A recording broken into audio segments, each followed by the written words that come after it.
잠깐 같이 기도드리겠습니다.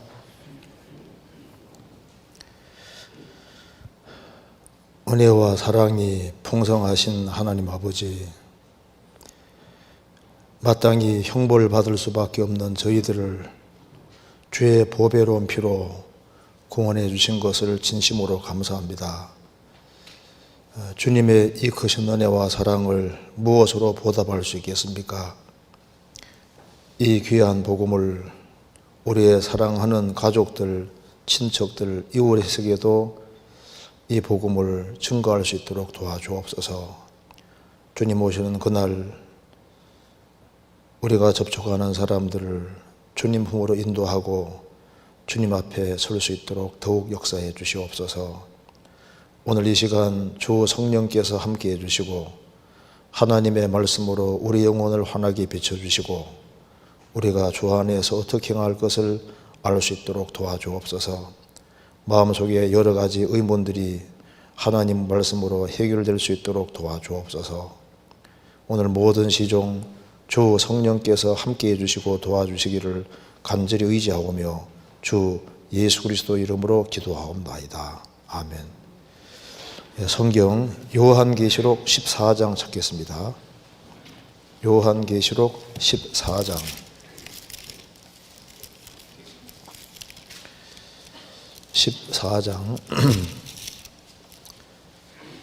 13절을 제가 읽겠습니다.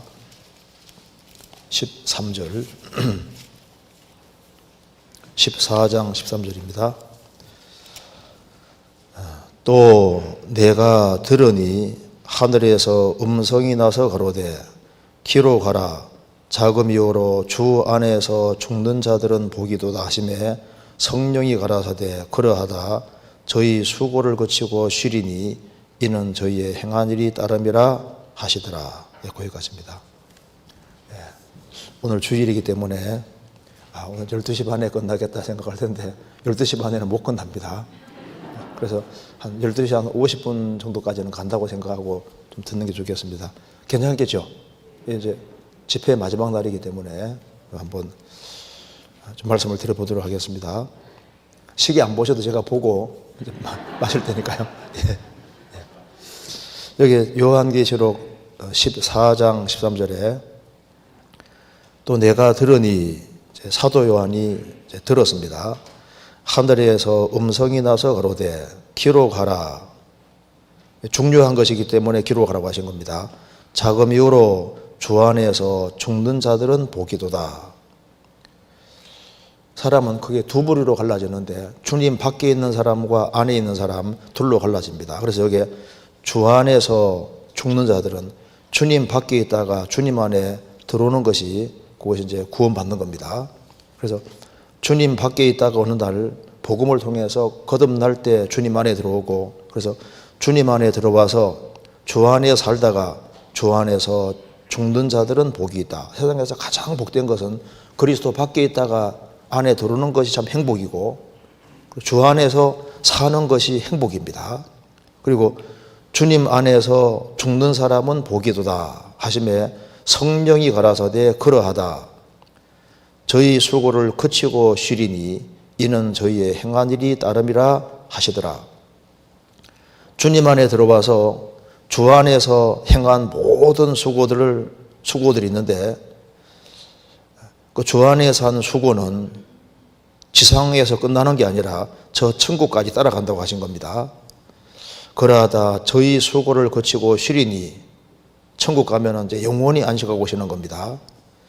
이는 저희의 행한 일이 따름이라 저희가 행한 일들이 그 사람을 따라서 천국까지 간다 그 말입니다. 그러니까 이 세상도 정욕도 다 지나가는데 주님 안에서 살고 주님 안에서 수고한 것은 그 구원받은 사람이 저 하늘에 올라갈 때 천국 갈 때 지상의 산들이 그대로 따라간다는 거예요. 그러니까 이제 구원받은 이후에 신앙생활이 너무나도 중요한 것이 됩니다. 그래서 오늘 좀 간단하게 좀 말씀을 드려보도록 하겠습니다. 먼저 이거 한번 보시겠습니다. 여기 어제 말씀 이어서 잠깐 정리를 해보겠습니다. 사람은 세상에 태어날 때 죄인으로 났습니다. 율법 아래 나서 평생 살아가면서 죄를 지어가니까 죄에 대해서 심판과 저주를 받아야 됩니다. 그런데 하나님께서는 우리를 건져주기 원하시기 때문에 법 위에 계신 하나님께서 지구상에 들어오셨습니다. 이분이 바로 예수님이고, 예수님이 온전한 공생애를 사시고 십자가에 못 박히시고 피를 흘리셨습니다. 그래서 예수님이 피를 흘림으로 우리가 일생 살아가면서 짓는 낱낱이의 모든 죄를 피로서 다 처리하신 겁니다. 그래서 그 죄투성인 우리를 위해서 피를 흘려주셨기 때문에 죄값은 다 지불됐고, 그래서 우리를 무죄자, 죄 없는 사람으로 만들어 주신 겁니다. 그래서 성경을 이해하는 데 제일 중요한 것이 예수님의 십자가의 피입니다. 그리고 예수님이 이제 죽으시고 부활해서 우리 의가 되셨고, 우리 대신 말씀을 다 지킴으로 우리를 죄 없을 뿐 아니라 성경 전체를 다 지킨 사람으로 간주해 줍니다. 그러니까 무죄자란 말보다 더 큰 말은 의롭다는 말입니다. 그래서 이게 무슨 말이냐면은, 이게 무죄자다 그 말은 쉽게 말씀드리면은, 어떤 병장인 사람이 있는데, 짝대기 4개 있는 사람이 있는데 뭔가 죄를 지어서 2등병으로 강등이 됐습니다. 그리고 감옥 가 있어요. 근데 대통령 흑사로 너는 죄 없다 하고 끄집어내주면 이게 무죄다 그 말이에요. 무죄자입니다. 그런데 의롭다는 것은 뭐냐 하면은, 짝대기 하나 있는 거로 이제 강등이 됐는데 대통령 흑사로 별 4개 달아주는, 별 4개 딱 달아주고 끄집어냈을 때 그건 의롭다는 겁니다. 의롭다는 것은 죄 없는 건 말할 것도 없고 성경 전체를 다 지키는 사람으로 간주해 줍니다. 그래서 병장이 2등병으로 이렇게 낮아졌을 때 이 죄에서 면제해 주면 무죄입니다. 그런데 의롭다는 것은 이제 국가에 큰 공을 세운 것처럼 성경 전체를 다 지켰다, 그런 뜻입니다. 그러니까 무죄자다, 의롭다, 의롭다는 것은 훨씬 큰 말입니다. 성경에서는 예수님을 증거하는 것이 목적인데, 이걸 더 줄이면은 성경은 예수님의 십자가를 말하는 것이 가장 목적입니다. 그럼 왜 십자가가 중요하냐? 그 이유는 예수님이 십자가에서 피를 흘리셨기 때문입니다. 그럼 피가 무슨 역할을 하는지를 제가 간단하게 적어놨습니다. 자, 피가 뭘 하느냐? 우리 죄가 사해진 근거는 예수님 피입니다. 그래서 에베소 1장 7절에 우리가 그리스도 안에서 그의 은혜의 풍성함을 따라 그의 피로 말미암아 구속 곧 죄사함 받았으니, 그러니까 우리 죄가 사해진 유일한 근거는 피다 그 말입니다. 왜? 죄 사하는 건 피밖에 없으니까요. 그래서 우리 죄를 사한 것은 오로지 주님 피입니다. 그리고 우리가 하나님과 평화 누리는 근거도 딱 하나입니다. 피입니다. 그래서 골로새서 1장 20절에 그의 십자가의 피로 화평을 이루사 만물 곧 땅에 있는 것들이나 하늘에 있는 것들로 그로 말미암아 자기와 항복하게 되기를 기뻐하십니다. 그의 십자가의 피로 화평을 주셨다. 하나님과 나 사이에는 원수관계인데 어떻게 하나님과 화평과 화목이 이루어졌느냐? 내가 신앙생활 잘해서가 아니라 그의 십자가의 피로 화평을 이루셨다. 하나님과 나가 평화가 이루어진 근거는 딱 하나 피입니다. 그리고 우리 죄가 영원히 사해진 근거도 피입니다. 염소와 송아지의 피로 아니하고 오직 자기 피로 영원한 속죄를 이루사 단번에 성소에 들어가셨느니라. 우리 죄가 영원히 사해진 것도 피 때문이고, 우리가 하나님을 섬길 수 있는 근거도 피입니다. 히브리서 9장에 염소와 황소의 피와 및 암송아지의 죄로 부정한 자에게 부려 그 육체를 정결하여 거룩하게 하거든 하물며 영원하신 성령으로 말미암아 흠없는 자기를 하나님께 드린 그리스도의 피가 어찌 너희 양심으로 죽은 행실을 깨끗하게 하고 살아계신 하나님을 섬기게 못하겠느냐?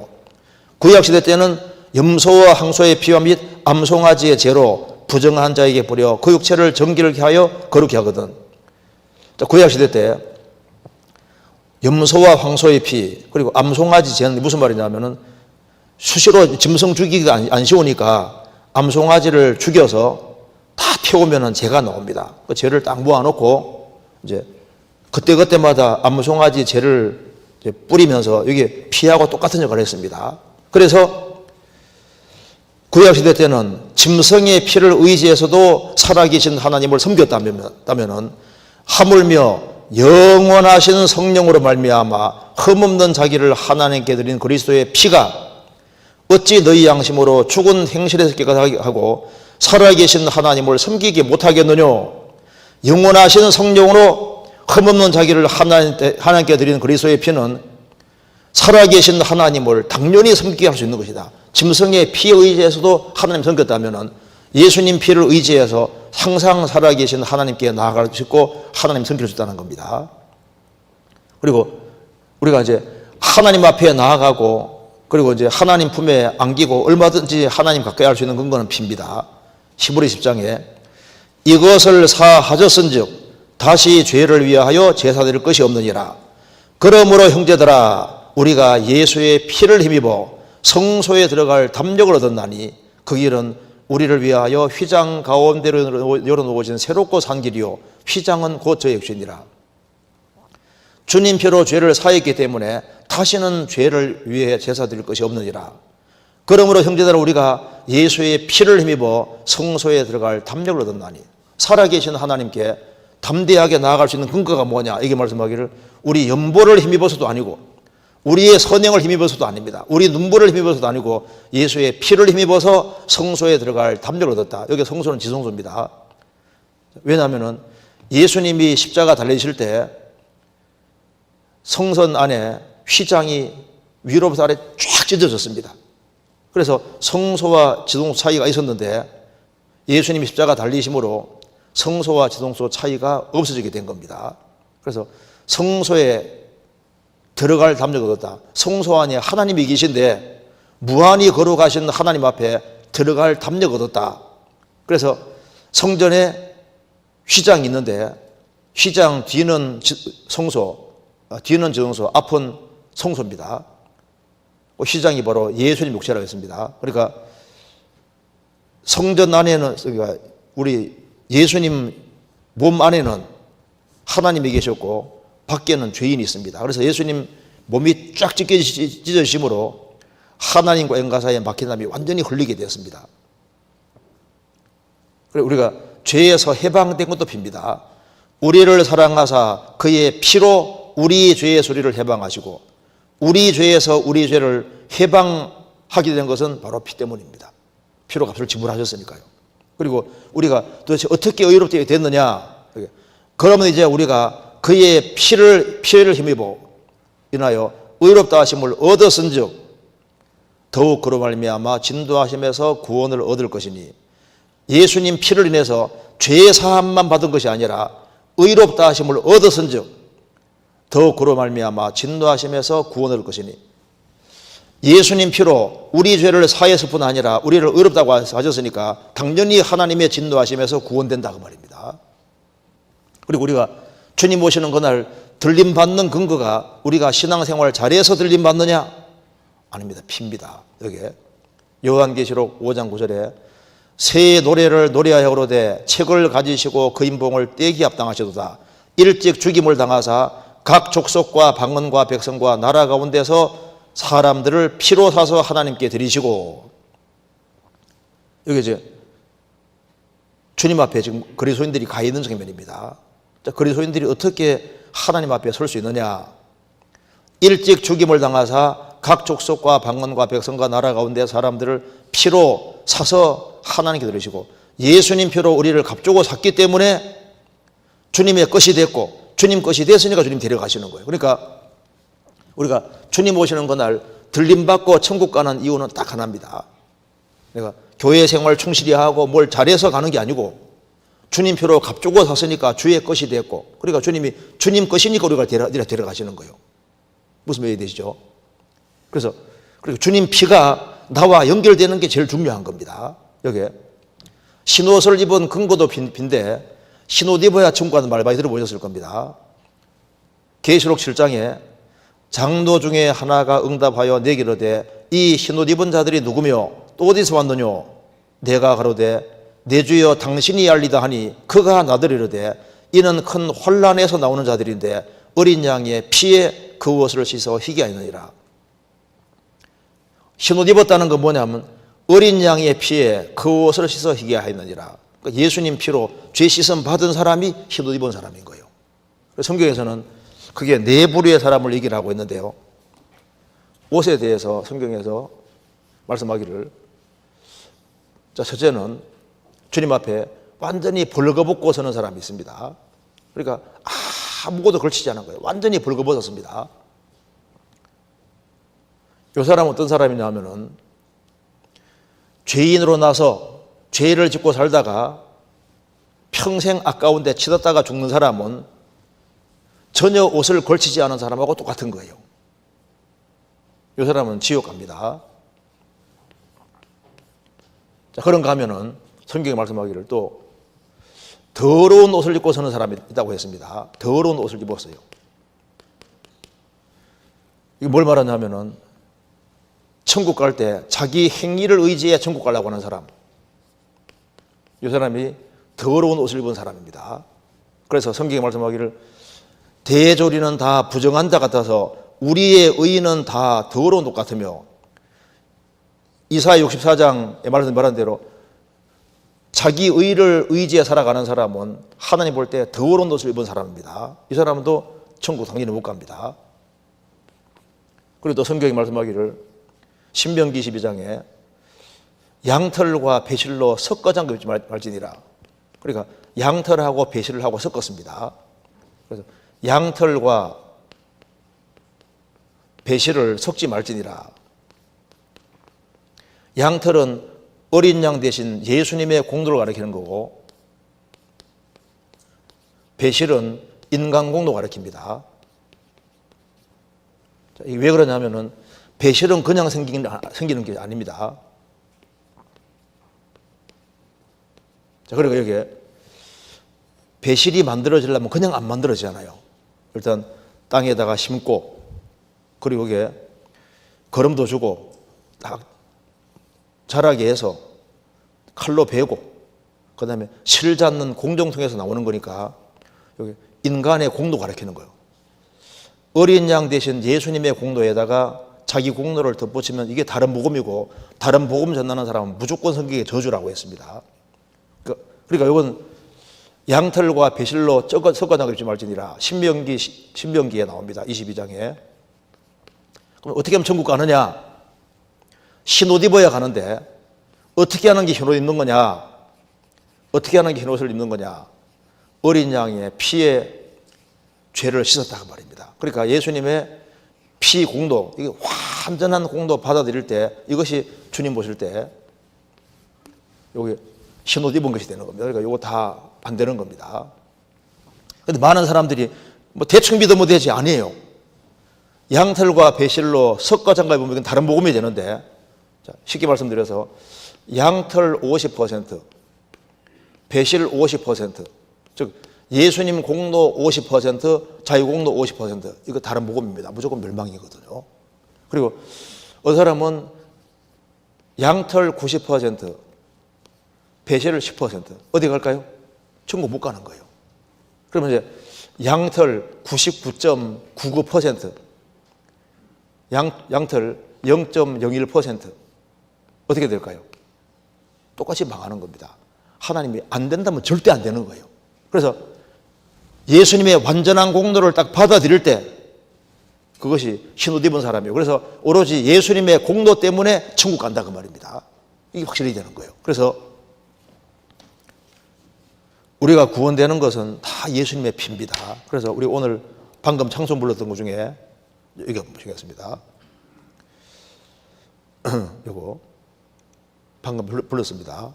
여기 예수로 나의 구주 삼고 성령과 피로써 거듭나니 이 세상에서 내 영혼이 하늘의 영광 누리도다. 이것이 나의 간증이요 이것이 나의 찬송일세. 나 사는 동안 끊임없이 구주를 찬송하리로다. 이것이 나의 간증이요. 이것이 바로 나의 간증이라고 했는데, 간증해보라고 보면요, 뭐 내가 병이 들었는데 어떻게 병을 낫게 해주고, 그 다음에 이제 떡수고비 같은 아들 낳은 거, 뭐 사업에 성공한 거, 뭐 다 간증하는데, 그거는 간증은 간증인데 이게 천국 가는 간증이 아니다 그 말. 어떻게 천국 가냐 물으면 몰라요. 어떻게 천국 가느냐? 이것이 나의 간증인데 이것이 간증이라는 겁니다. 예수로 나의 구주 삼고 성령과 피로서 거듭나니. 그러니까 거듭나는 길은 성령께서 딱 피를 맺게 해주시는 겁니다. 성령과 피로서 거듭나니. 그 피가 마음속에 큰 증거 됩니다. 그러니까 예수님 피로서 내 죄값이 아주 100% 완벽하게 다 지불됐고, 주님은 정말 대신 다 이루어진 것이 사실인데, 요 성령께서 요걸 딱 믿게 해주시는 거예요. 그래서 피공도가 확실하게 믿어질 때 성령이 이것을 믿어지게 해주셨기 때문에 그것이 거듭나는 겁니다. 그렇잖아요. 거듭나야 천국 간다는 말이, 쉽게 말하면은 어떻게 거듭나느냐? 피를 통해서 거듭납니다. 피가 딱 믿어지는데 성령이 이걸 딱 믿어지게 하실 때 거듭나는 거예요. 그래서 구원받은 사람의 간증 속에 예수님 피와 나와 무슨 관계가 있는지를 확실하게 얘기할 때 이게 진짜 간증이지, 뭐 다른 거 다 얘기해도 주님 피와 나와 무슨 관계가 있는지가 확실하게 증거 안 되면요, 그게 거듭 안 났다는 증거입니다. 그리고 예수님 피가 내 죄에 사했다는데 믿는 순간까지 사했다, 그 배설을 섞는 게 되는 거예요. 예수님 내 죄를 거의 다 사했다, 배실 섞은 겁니다. 이거 섞으면 배실 섞으면 안 된다는 말입니다. 이거 섞으면 안 돼요. 이거 섞으면은 제가 죽으면 건너가면 그대로 취역시키는 게 됩니다. 왜? 죄는 조금 더 한 번 있으면 안 되지 않습니까? 자, 하나님은 죄가 없는 분입니다. 하나님은 일단 죄가 없으셔요. 죄가 없으시고, 천국은 하나님이 계신 곳이니까 천국은 죄라는 건 틀림없이 없는 세계입니다. 그러니까 인간이 하나님 계신 천국으로 가려면은 죄짐을 완전히 벗어야 갈 수 있는데, 어떻게 죄짐을 다 인간은 벗을 수 없으니까 예수님이 오셔서 피로서 내 죄값을 영원히 지불한 걸 안 받아들이면은 죄가 남아있으니까, 남아있는 사람은 갈 수가 없는 거예요. 그 사람들은 예수를 믿는다고 하는데 다 이루신 예수를 안 믿는 거예요. 내가 열심히 하라는 예수를 믿었지, 예수님이 다 해놓은 예수를 안 믿으니까 자기가 혼자 힘으로 힘쓰고 해서 이렇게 하려고 하니까 안 되는 거예요, 그죠? 그래서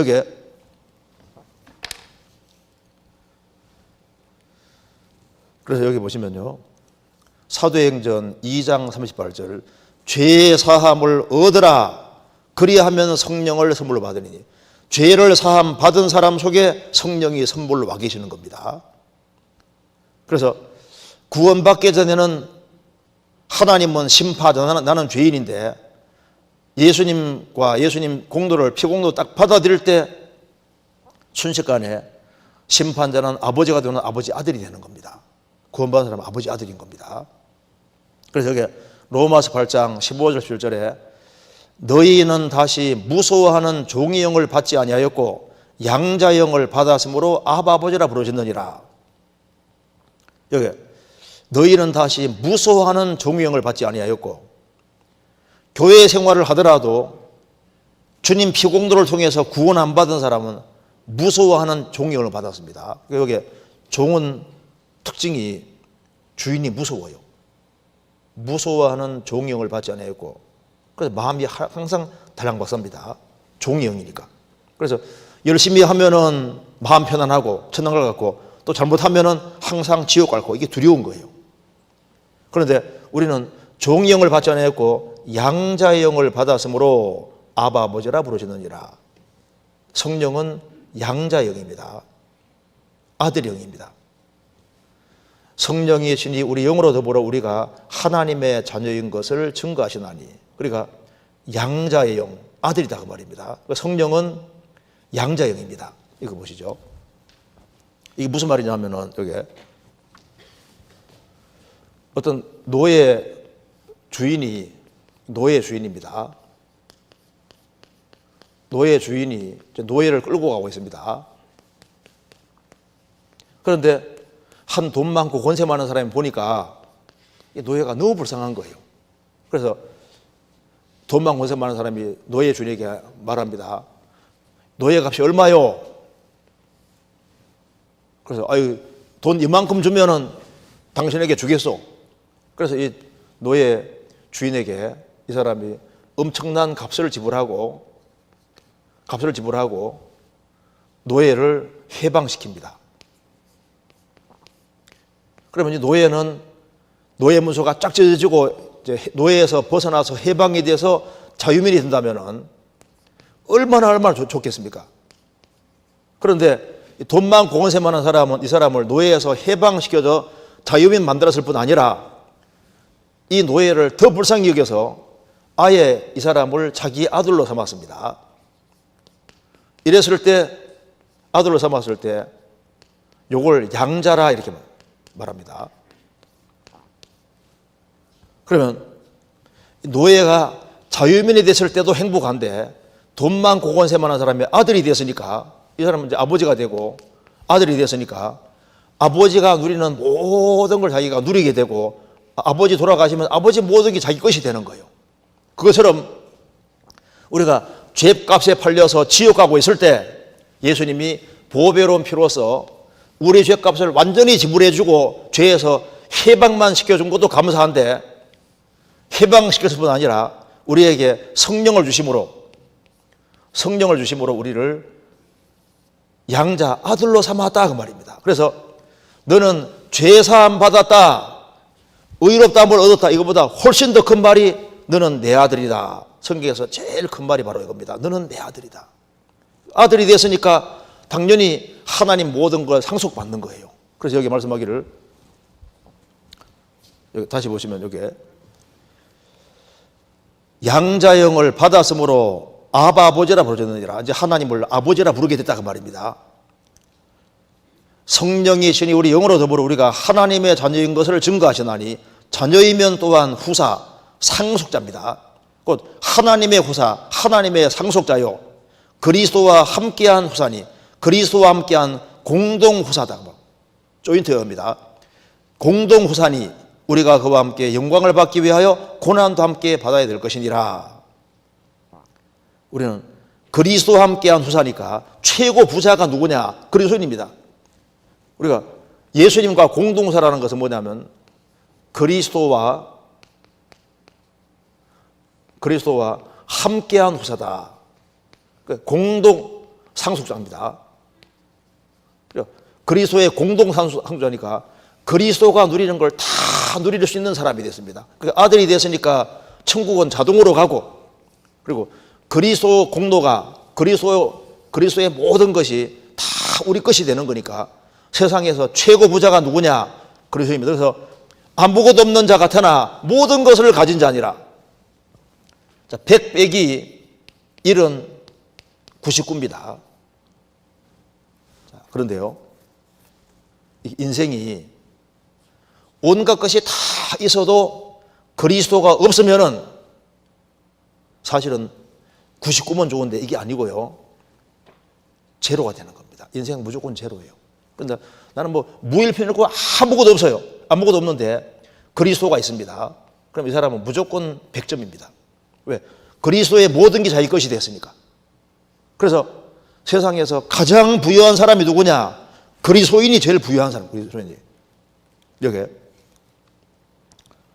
그걸 잠깐 또 봅시다. 여기. 그래서 너는 무죄자다, 의롭다. 이거보다 훨씬 더 큰 말이 뭐냐면 너는 내 아들이다. 구원받은 사람은 아버지 아들이 된 거예요. 그러니까 하나님 아버지 하면 오냐 기도가 되는 겁니다. 주님표로 죄를 사함받은 사람은 하나님께서 보실 때 이제 아들로 보시는 거예요. 그러면 저게 이제 아버지 아들이 되고 난 후에는 아들이 아버지 앞에 잘할 수도 잘못할 수도 있지 않습니까? 근데 잘해도 아들, 못해도 아들인데 잘못한 걸 고집하면은 아들은 아들인데 아버지하고 친밀한 사귐이 안 됩니다. 이거 보시겠습니다. 그랜드 종합교리에 보면은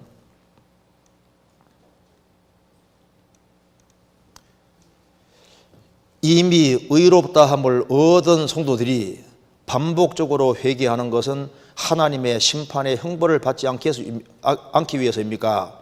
그렇지 않습니다.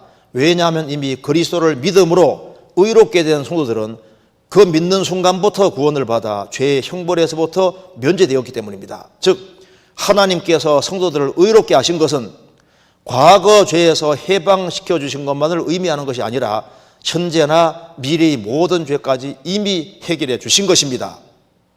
십자가로 심판이 끝난 겁니다. 따라서 이미 구원받은 성도에게 있어서 죄의 회개는 죄에 대한 하나님의 형벌과는 아무런 상관이 없습니다. 그러니까 죄에 대한 회개가 하나님께 대한 죄에 대한 하나님의 형벌과는 관계없다. 왜? 십자가로 형벌이 끝이 났으니까. 그렇다면 성도가 반복적으로 회개하는 까닭은 무엇입니까? 하나님과 화평한 관계를 누리기 위해서입니다. 그러니까 아버지 아들이 친밀한 사귐을 위한 거다 그 말입니다. 구원받으면 아버지 아들인 거예요. 그럼 여기 아들 중에는 순종하는 자식이 있고 말 안 듣는 자식이 있거든요. 누굴 더 사랑할까요? 누굴 더 사랑할까요? 누굴 사랑해요? 둘 다 사랑하죠. 자식이 말썽 부리면요 부모가 더 신경 쓴다니까요. 그러니까 둘 다 사랑하는데 누굴 기뻐하냐 하면은 하나님은 순종하는 자녀를 기뻐합니다. 그래서 순종하는 자녀에게는 하나님께서 상과 영광을 주기로 작정하셨습니다. 그래서 구원받고 처음에 배워야 될 것이 바로 순종하는 것부터 배워야 됩니다. 순종. 인생이 좋아지려면 순종하는 게 제일 좋거든요. 제가 질문 한번 해보겠습니다. 아버지가 심부름 시킨다. 첫째, 말로 할 때 한다. 두 번 조금 얻어맞고 한다.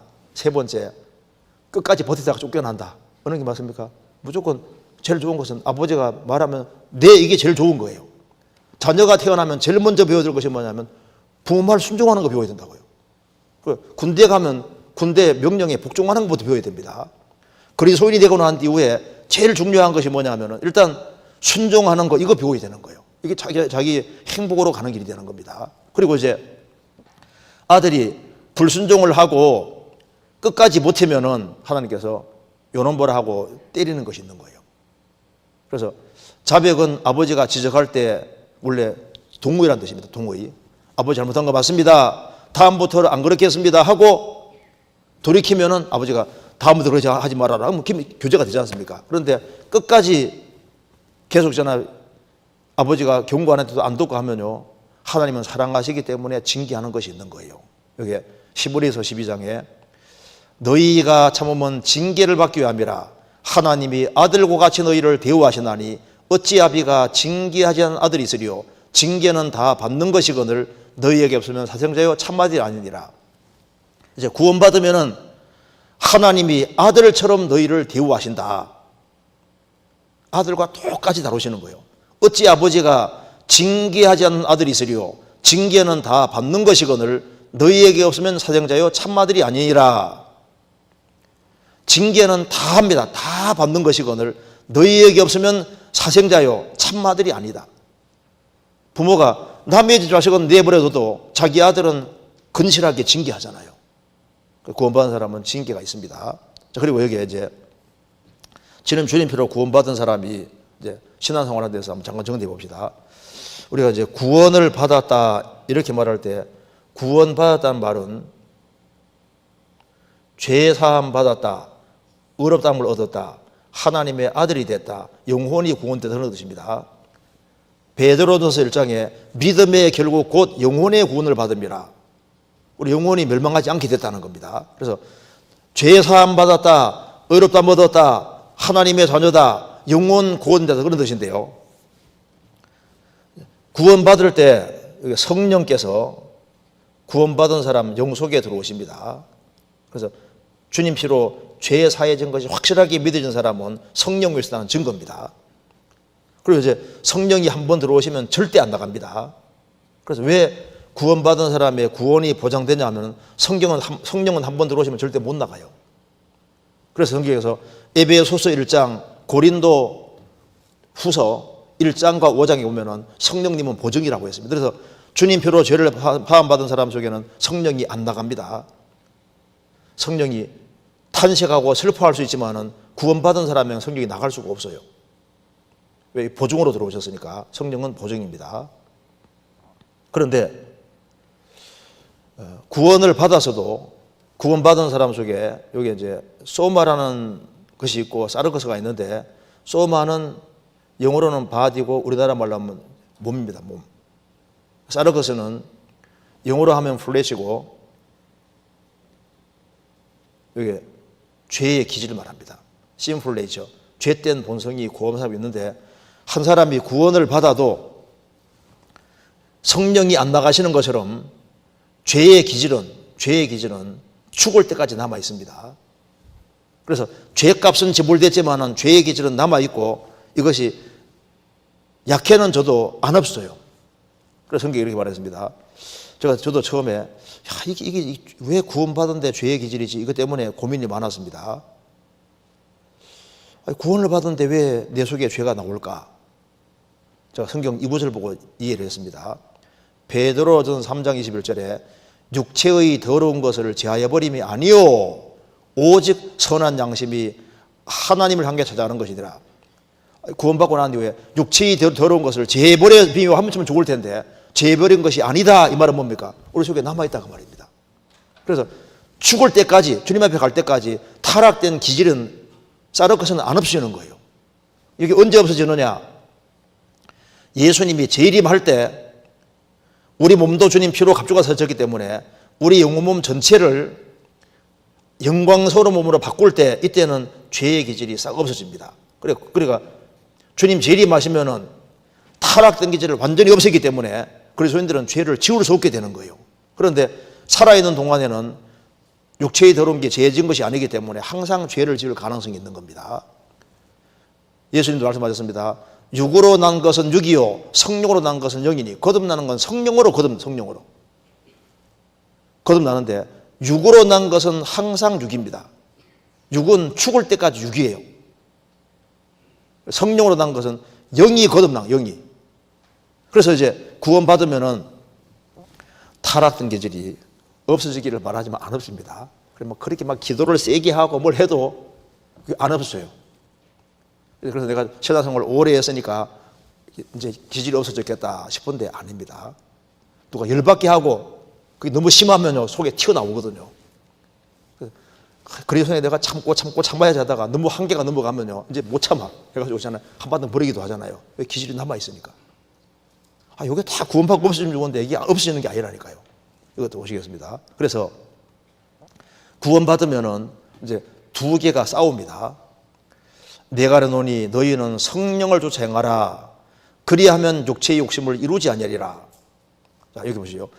성령을 쫓아 행하라. 그리하면 육체의 욕심이 올라오지 아니하리라가 아니다, 그 말입니다. 이루지 아니하리라. 구원받아도 기질이 있기 때문에 육체의 욕심이 안 올라온다는 말이 아닙니다. 올라와요. 올라오지만은 통제할 수 있다, 그 말입니다. 그래서 구원받으면은 육체의 욕심이 올라오지 아니하리라 아닙니다. 이제 어떤 사람이 나를 자꾸 괴롭혀요. 괴롭히면은 속에서 미워하는 마음 올릴 수 있지 않습니까? 육체의 욕심이 올라오는 거 내가 못 막는 거예요. 그런데 이걸 통제는 할 수 있다, 그 말입니다. 통제는. 속에서는 있는 거예요. 육체의 욕심은 머리카락처럼 계속 올라옵니다. 어떤 사람이 이제 길을 가고 있는데 돈이 너무너무 궁한 차에 이거 황금이 하나 툭 떨어져 있는 거예요. 그러면 갖고 싶은 마음이 올라올까 안 올까요? 여기 웬 떡이요? 이거 하나님이 먹고 살으라고 이거 주신 것이 아닌가? 이렇게 생각하면서 갖고 싶은 마음이 올라올 수 있잖아요. 황금 보기를 돌같이 하라는데 내가 왜 이거 황금 때문에 이것 때문에 이런 탐나는 마음이 생길까? 근데 그 올라오는 게 맞다니까요. 그러니까 올라오는데 이루지 아니하리라 되지 않습니까? 그러니까 올라오는 것은 올라오는 것이 맞아요. 누가 열받게 하면 화가 올라오는 것도 맞지 않습니까? 올라오는 것이 맞다니까요. 그런데 성령 주생하면 육체의 욕심을 이루지 아니리라. 안 올라오는 것이 아니라 그걸 통제를 하고 이루지 아니리라 그 말입니다. 그래서 육체의 소욕은 성령을 거스리고 성령의 소욕은 육체를 거스리나니 이 둘이 서로 대적함으로 너희 원하는 것을 하지 못하게 하려 함이니라. 육체의 소욕이 있고 성령의 소욕이 있는데 서로 대적한다 그 말입니다. 이것이 이제 여기 보면은요, 이게 헬라어에는 어떻게 되어 있냐면은 육체의 소욕과 성령의 소욕이 있는데 이게 서로 대적한다 할 때 이 대적한다는 말 뜻이 이런 뜻입니다. 여기 구원받은 사람은 구원받아도 육체의 소욕이 있습니다. 소욕이 있고 성령의 소욕이 있습니다. 그러면 이제 성령의 소욕이 있는데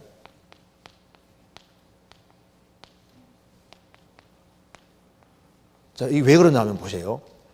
한 사람이 구원받으면 영 속에 성령이 항상 들어와 계시고 성령도 우리로 하여금 우리를 바르게 이끌어서 주님을 따라 잘 살게 하려고 항상 하십니다. 근데 구원받아도 또 타락된 기질이 있으니까 그 타락된 소욕이 이렇게 있는 거예요. 그런데 이것이 육체의 타락된 기질도 여기 죽을 때까지 안 없으시고 성령님께서도 들어와 계신데 절대 안 나가십니다. 그러니까 성경은 이렇게 설명하고 있는 겁니다. 둘이 서로 대적한다고 했는데 이 대적한다는 말이 무슨 말이냐면은 참호전 벌이는 걸 말이에요. 참호전 벌이는 것으로 이렇게 성경에 묘사하고 있습니다. 그래서 이쪽 진지도 있고 여러 진지가 있을 때 서로 이제 대적하는데 여기 참호를 파고 이제 전쟁하는 것이기 때문에 이쪽에서 맹공격을 보고되면은 쏙 숨어들어요. 참호에 딱 숨어듭니다. 그래서 막 맹공격 당하니까 적이 선별되고 없어진 줄 아는데 딱 몰래 속에 숨어 있는 겁니다. 그래서 이쪽에서 힘을 점점 길러가지고 이쪽을 약할 때 이쪽을 막 맹공격 포부가 됩니다. 그러면 이것이 참호에 속 숨는 것처럼 몰래 숨어 있는데 없어진 게 아니에요. 이쪽에도 힘을 길러가지고 서로 티격태격 하는데 이것이 마치 그리스도인의 신앙생활이 이와 같다고 말입니다. 그래서 육체의 소욕도 항상 있고 성령의 소욕도 항상 있는데 티격태격하고 참호전을 벌이는 거니까 꼭 이 상태라는 겁니다. 이렇게 여기 보시면은 꼭 이런 색이 된 거예요. 참새는 날아가려고 그리고 쥐는 죽음으로 들어가려고 하지 않습니까? 그럼 누가 이길까요? 쥐하고 묶여 쥐가 힘이 세면 쥐가 끌고 갈 거 아니에요. 근데 독수리 묶어놓으면 어떻게 될까요? 하늘로 딱 낚아채 올라가잖아요. 그러니까 그리스도인 신앙생활은 이렇게 엎치락 뒤치락 이렇게 합니다. 그러면 누가 이기느냐? 튼튼한 놈이 이기는 거예요. 튼튼한 놈이. 근데 둘 다 이게 죽으면 좋은데 안 죽어 서로. 어떻게 하면 되느냐? 힘을 길러요. 힘이 더 세져야 됩니다. 그래서 그럼 여기 제가 여러분들 예를 들어 보겠습니다. 여기 흰개하고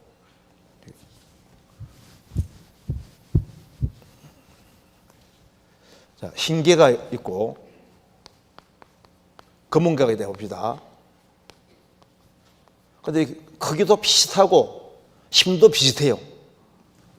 그런데 이제 일주일 동안 흰개는 아주 좋은 것을 잘 먹였습니다. 검은 개는 일주일 동안 쫄쫄 굶기고 안 죽도록 물만 좀 먹였거든요. 그러면 이제 둘 다 일주일이 지났는데 이건 아주 잘 먹었어요. 이거는 막 계속 굶긴 겁니다. 일주일 후에 딱 풀어줘 싸움 붙이면 누가 이길까요? 싸움 붙이면 누가 이겨요? 어느 사람 말합니다. 검은 개가 이기죠. 왜 검은 개가 이깁니까? 하니까 얘는 이제 남은 것이 악밖에 없으니까.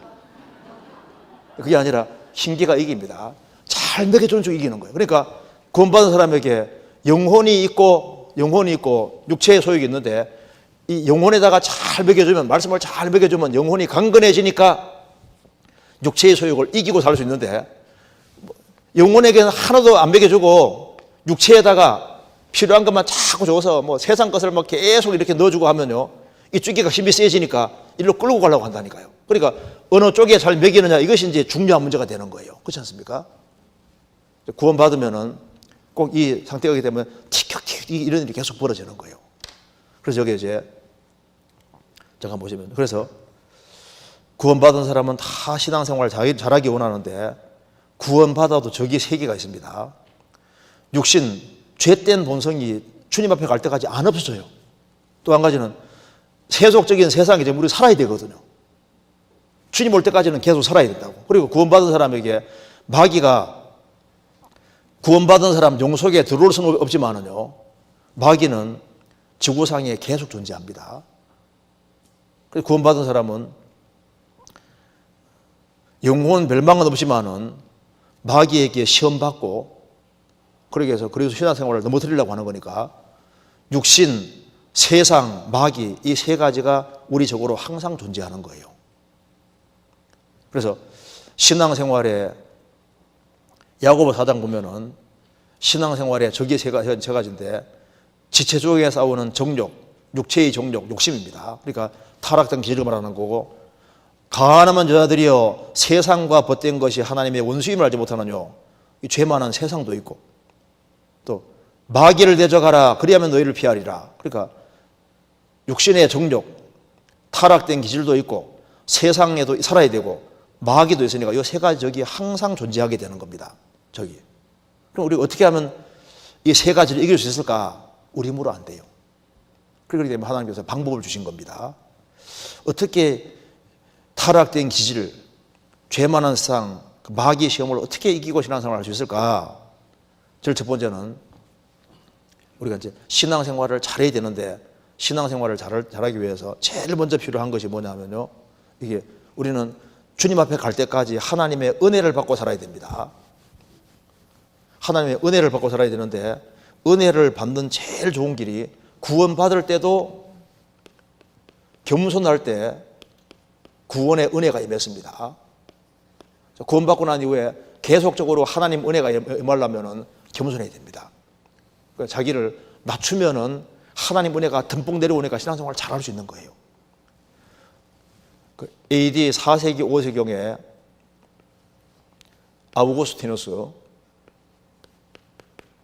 오거스틴이라고, 아우구스티누스에게 어떤 사람이 물었습니다. 신앙생활의 비결이 도대체 뭡니까? 그러니까 겸손입니다. 그럼 두 번째 중요한 건 뭐겠습니까? 두 번째도 겸손입니다.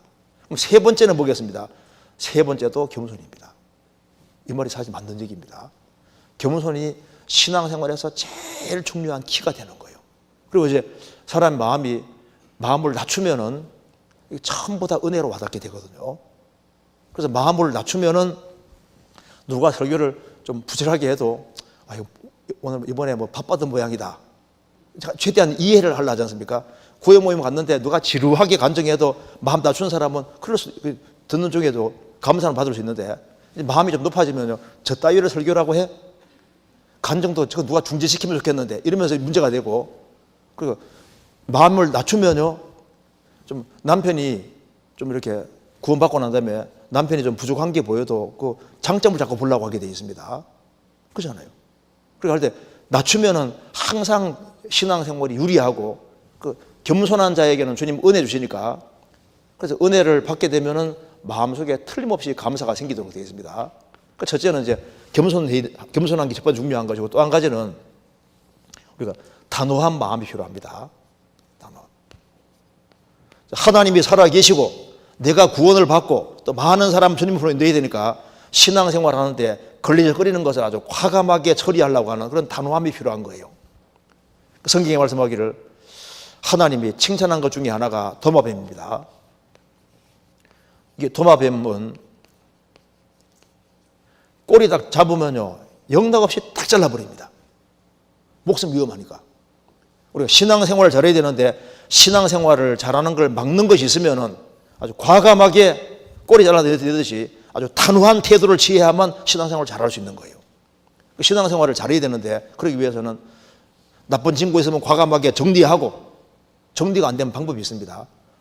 나쁜 친구 자꾸 찾아오면요, 어떻게 하면 됩니까? 우리 말씀 좀 들어보자. 그러면서 가능하면 말씀 긴 거 있지 않습니까? 그거 하다 놓고 쫙 듣게 하고, 그 다음에 또 찾아오면 그 다음에 또 듣자고 하면요, 자기 스스로 늘어날 수도 있습니다. 그러니까 정리할 사람 빨리빨리 정리해놓고 신앙생활 잘해야 되니까요. 단호해야 됩니다. 그리고 이제 신앙생활을 정말 잘해야 되는데 어떻게 하면 되느냐? 성경에서 방법이 있습니다. 먼저 이거 한번 봅시다. 하나님께서는 우리가 신앙생활을 잘해야 되기 때문에 여기 잠깐 보시면요, 이제 신앙생활을 잘해야 되는데 방법은 여기에 이거 잠깐 봅시다. 우리가 신앙생활 잘하기 위해서는 많은 걸 아는 게 중요한 게 아닙니다. 하나를 알더라도 잘하는 게 중요한데, 고슴도치 아시잖아요. 그런데 여기 보시면 고슴도치는 위험하면 어떻게 합니까? 몸을 동그랗게 말아버려요. 그래서 여우는 많은 걸 알지만은 고슴도치는 하나 확실히 안다는 말이 있습니다. 근데 여우는 가끔 잡아 먹히잖아요. 꾀가 많지만 잡아 먹힙니다. 잔재주가 그렇게 많은데 잡아 먹혔는데 이건 잡아 먹기가 어려워요. 위험하면 무조건 몸을 동그랗게 감싸니까. 그래서 많은 걸 아는 게 중요한 게 아니라 정말 필요하고 중요한 걸 확실하게 아는 게 중요하다니까요. 그래서 신앙생활을 바르게 하기 위해서는 제일 먼저 알아야 될 것은 성경에 뭐 5만 구절을 다 아는 게 중요한 게 아니라 예수님과 예수님 피와 나와 무슨 관계가 있느냐, 그거 하나 확실히 하기는 제일 중요하고, 그 다음에는 아주 신앙생활에서 요긴한 걸 아는 게 중요한데, 많은 걸 안다고 신앙생활 잘하는 게 아닙니다. 그러면 구원받고 처음에 뭘 잘 알아야 되느냐? 딱 이거 하나. 위치를 아는 것이 신앙생활에서 제일 먼저 중요한 겁니다. 그러니까 육신적인 위치, 영적인 위치, 이 두 개를 잘 아는 게 중요해요. 그러면 일단 무조건 이기고 들어가게 되는 것이 됩니다. 육신적인 위치부터 잠깐 보겠습니다.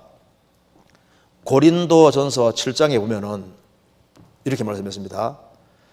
아내 된 자여, 내가 남편을 구원하는지 어찌할 수 있으며 남편 된 자여, 내가 내 아내를 구원하는지 어찌할 수 있으리요. 오직 주께서 각 사람에게 나눠주신 대로 하나님이 각 사람을 부르신 그대로 명하라, 그대로 행하라. 내가 모든 교회에서 이와 같이 명하노라. 각 사람이 부르심을 받은 그 부르심 그대로 지내라. 여기 주님 말씀했습니다. 오직 주께서 각 사람에게 나눠주신 대로 하나님이 각 사람을 부르신 그대로 행하라. 내가 모든 교회에서 명하노라. 모든 교회에서 명하는 거니까 구원받은 사람, 모든 사람이 다 공통적으로 하는 말씀입니다. 공통적으로. 이건 아주 보편적이기 때문에 누구든지 이렇게 해야 된다는 겁니다. 저도 이제 83년도 9월 25일에 구원을 받았습니다. 내시경 구원 받았는데요, 구원받기 전에 너무 좋더라니까요. 그래서 제가 이제 구원받기 전에는 소원이 뭐냐면요, 공부를 아주 실컷 해보는 거, 그게 소원이었습니다. 그래서 초등학교 들어갈 때는 뭐 하나도 모르고, 그러니까 저희 누나가 7살에 학교에 집어넣으니까 계속 얻어맞고 오는 거예요. 그래서 저희 아버지가 제가 7살 됐을 때 얻어맞고 올까봐 1년 더 키웠습니다.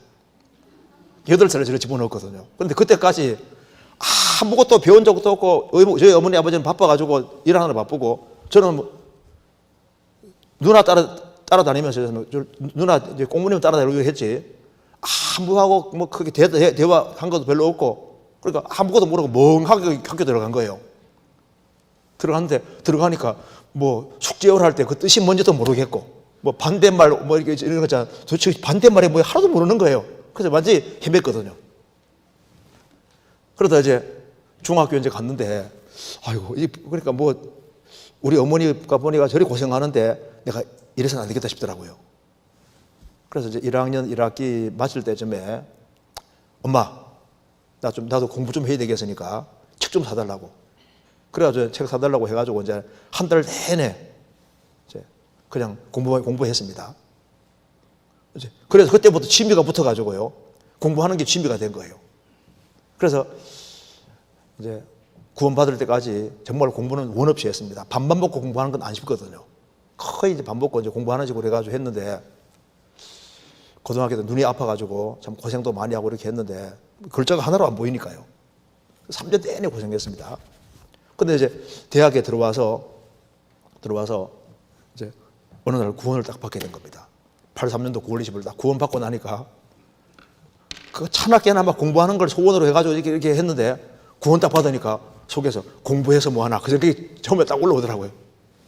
공부해서 뭐하나 이제 성경을 좀 열심히 배워야 되겠다 생각이 들어가는 겁니다.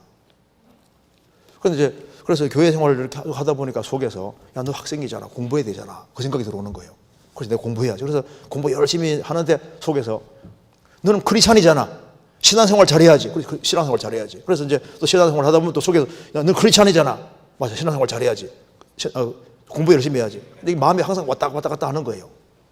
그래서 항상 갈등이 됐더라니까요. 나중에 성경 보니까 하나님께서 한 사람을 구원했을 때 필요해서 두셨기 때문에 이 두 개를 동시에 해야 된다는 것을 확실히 깨닫게 된 겁니다. 그래서 성경에 제가 이거 보면서요, 그렇구나, 오직 주께서 각 사람에게 나눠주신 대로 하나님이 각 사람을 부르신 그대로 행하라. 너가 학생으로 부르심 받았으면 그대로 학생 공부를 계속 해야 된다 그 말입니다. 직장으로 구원받았으면 직장인 생활을 그대로 해야 되고, 그리고 이제 아내로 있다가 구원받았으면 가정생활을 그대로 해야 되는 걸 말하는 겁니다. 그래서 여기에 아내에게 이렇게 말씀합니다. 아내 된 자여, 내가 남편을 구원하려지 어찌할 수 있으며, 남편 된 자여, 내가 내 아내를 구원하려지 어찌할 수 있으리요. 구원받을지도 모르니까 아내는 아내로서 도리를 다하고 남편은 남편으로 도리를 다하라 말입니다. 혹시 구원받을지 모르니까. 농부로 구원받았으면 농사일을 열심히 하는 것이 그 신앙생활이다 그 말입니다. 우리가 일주일이라는 시간 속에서 교회 안에서 보내는 시간은 굉장히 적습니다. 아무리 많아도 하루 되기 어려워요. 6일은 도대체 뭐냐 그 말입니다. 우리 일상생활이 신앙생활이라고 알려주시는 겁니다. 그래서 아내가 남편에게 자기 할 도리를 다하고 남편 사랑하고 자식 사랑하고 집안일을 잘 하는 것이 그게 신앙생활인 거예요. 남편은 또 남편 된 도리를 다하면서 아내에게 자기가 해야 될 역할을 충실히 하라 그 말입니다. 직장인에게서 이게 말하는 겁니다. 각 사람이 부르신 받은 그대로 행하라 그 말이, 직장인으로 부르심 받았으면은 직장인 위치에서 최선 다하라 그 말입니다. 모든 교회에서 내가 이와 같이 명한다. 그리고 자기 일을 충실히 하는 게 신앙생활입니다.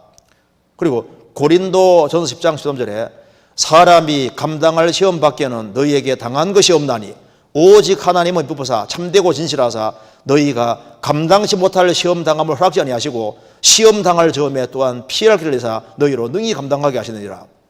구원받은 사람에게는 감당할 이상의 시험이 없고 감당치 못할 때는 주님께서 피할 길을 만들어 주신다 그 말입니다.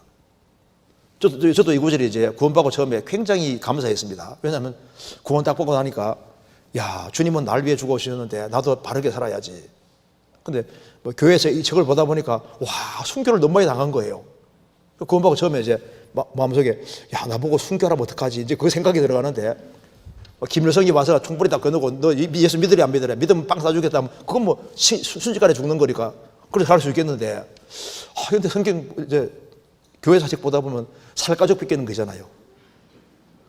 너 예수 믿으리 안 믿으리, 믿어 살가죽 골치 뺏기는 식으로 이렇게 한다든가. 그래서 고통을 주면서 죽는 거 생각하니까 거의 골치가 아픈 거예요. 근데 과연 그렇게 되면은 이제 주님 앞에 죽이라, 뭐 죽이는 건 뭐 죽이도 당하겠는데, 그거 조금씩 고통 주면서 있지 않습니까? 그래서 생각하니까 그거 골치가 아파지더라고. 나중에 제가 이거 보고서 이해했습니다. 사람이 감당할 시험밖에는 당한 것이 없다. 하나님은 참되고 진실하신 분이기 때문에 감당치 못할 시험 당하는 허락지 아니하시고 시험 당할 점에 또한 피할 길을 내사 너희로 능히 감당하게 하시느니라. 감당할 이상의 시험이 있기 때문에 순교를 아무나 하는 게 아니더라니까요. 자격이 있어야 순교하는 거예요. 그리고 보통 이제 그리스도인들이 화형 당할 때 정말 화형 당할 수 있을까? 그러니까 뭐 손을 막 불 속에 넣어보고 하는데 도무지 못 견디겠네요. 그런데 실제 순교할 때는 다 찬송부로 많이 죽습니다. 왜? 주님이 함께 하시기 때문에. 그래서 너무 큰 시련을 주시면 시련 속에 함께 하시고 견딜 수 있게 만들어 주시고 또 감당할 수 없는 사람 피하게도 만들어 다 하시기 때문에 아무 걱정할 것이 없는 거예요. 그래서 여기에 골로새 3장에서 구원받았으면은 무슨 일을 하든지 마음을 다하여 주께 하듯 하고 사람에게 하듯 하지 말라. 이는 유업의 상을 주께 받을 줄 알면이 너희는 주 그리스도를 섬겼느니라. 무슨 일을 하든지 마음을 다해서 주님께 하듯 하고 사람에게 하지 마라. 이는 유업의 상을 주께 받을 줄 알미니 너희는 주 그리스도 섬기느니라. 그래서 가정생활을 하든지 직장생활을 하든지 일상생활 속에서 주님께 하듯이 하라. 거기에 대한 상은 주님이 갚아주신다고 하신 겁니다. 그래서 구원받은 사람은 일상생활이 신앙생활입니다. 성경 마태복음 5장 보시겠습니다.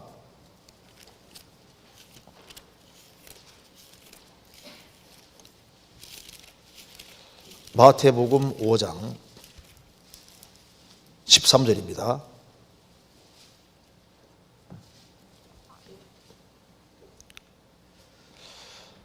너희는 세상의 소금이니 소금이 만일 그 맛을 잃으면 무엇으로 짜게 하리요? 후에는 아무 쓸데없어 다만 밖에 버리고 사람들에게 말필 뿐이니라. 너희는 세상의 빛이라. 산 위에 있는 동네가 숨기지 못할 것이요 사람이 등불을 켜서 말 대박 아래 두지 아니하고 등경 위에 두나니 촛대 위에 두나니 이러므로 집안 모든 사람에게 비치느니라. 이같이 너희 빛을 사람 앞에 비치게 하여 저희로 너희 착한 행실을 보고 하늘에 계신 너희 아버지께 영광을 돌리게 하라. 여기 잘 보시면 그리스도인들은 너희는 세상의 빛, 세상의 소금이니 14절에 너희는 세상의 빛이라. 우리 알아야 될 것은 구원받고 주님 앞에 갈 때까지 우리는 세상에 살게 돼 있고 우리는 세상에 소금으로 부르심 받았고 세상의 빛으로 부름받은 겁니다. 그런데 잘 보시면 순서가 세상에 빛이 먼저입니까? 소금이 먼저입니까? 소금이 먼저인 거예요. 그러니까 일단 높고 희생하는 걸 할 줄 알아야만 그래야만 세상에 빛이 될 수 있는 겁니다. 그러니까 소금이고 빛인데 그 세상에 그리스도인들은 구원받고 세상에 살도록 부르심 받았고 세상에 살면서 소금과 빛 역할을 하도록 하신 거예요. 그럼 어떻게 세상에 소금과 세상 빛 역할을 할 수 있느냐? 제일 먼저는 우리는 세상에 살도록 부르심 받았기 때문에 세상에 살면서 거기에서 자기 최선 다해야 되는데 그러니까 가정생활 속에서도 직장생활 무엇에서도 일단 소금이 먼저입니다. 소금. 희생하고 수고할 줄 아는 이것이 그리스도 신앙생활의 첫 번째가 되는 거예요. 그래서 우리는 주변 사람들을 건지기 위해 부르심 받은 거기 때문에 자기 현재 위치에서 자기 할 일 최선 다해서 하는 것이 그렇게 중요한 겁니다. 성경이 말씀하기를 내가 자기 사업에 근실한 사람을 보았느냐 이러한 사람은 왕 앞에 설 것이요 결코 천한 잡에 서지 아니라. 자기 주어진 일에 근실한 사람 맞느냐 최선 다해 사는 사람 맞느냐 이 사람은 결코 천한 잡에 서지 않을 것이다. 왕 앞에 설 것이다. 존귀하게 될 걸 말씀하신 겁니다. 그래서 자기 주어진 일을 최선 다해 사는 그것이 전도하는 길이 되는 거예요. 자기 있는 위치에서 최선 다해 하는 거 그게 중요한 겁니다. 미국에서 대학생 기숙사에서 있었던 일입니다. 친구들이 오늘 여기서 공부할 거냐 놀러 갈 것이 이렇게 서로 물었을 때 우리가 이걸 동전으로 결정하자. 놀러 가든지 아니면은 공부하든지 둘 중에 하나를 결정하는데 동전으로 결정하자. 다 좋다. 그래서 던지는데 앞뒤가 나오면 놀러 가고 세워지면 우리 공부하자. 그래서 던집니다. 샥 던졌는데 어떻게 될까요?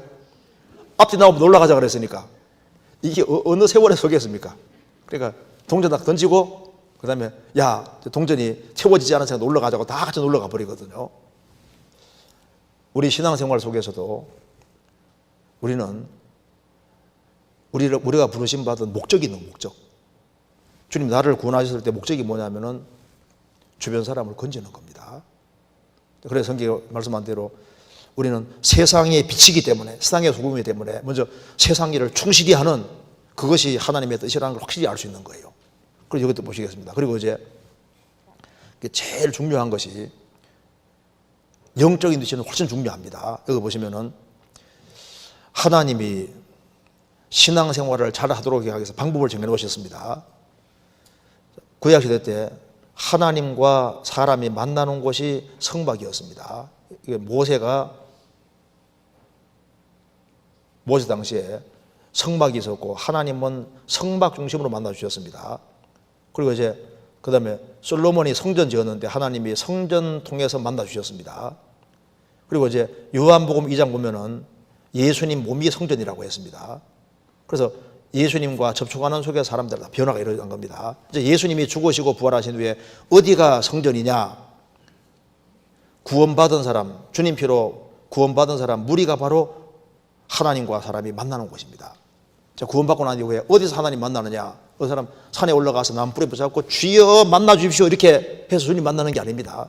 주님 그렇게 멀리 있는 게 아니에요. 잘못하면 여기 귀신 만납니다. 어디서 하나님 만나느냐? 하나님하고 접촉이 이루어져야 사람이 바꿔지는 거예요. 접촉하는 곳이 어디냐? 참 놀라운 것은요, 주님 피로 구원받은 무리 가운데 있으면요 저절로 바꿔집니다. 이거 생각해 보실까요? 요한복음 15장 3절 5절에 주님께서 명령하신 겁니다. 너희는 내가 일러준 말로 이미 깨끗하였으니, 복음 말씀으로 깨끗해졌습니다. 내 안에 거하라. 나도 너희 안에 거하리라. 가지가 포도나무에 붙어있지 아니하면 절로 과실을 맺을 수 없음 같이 너희도 내 안에 있지 아니하면 그러하리라.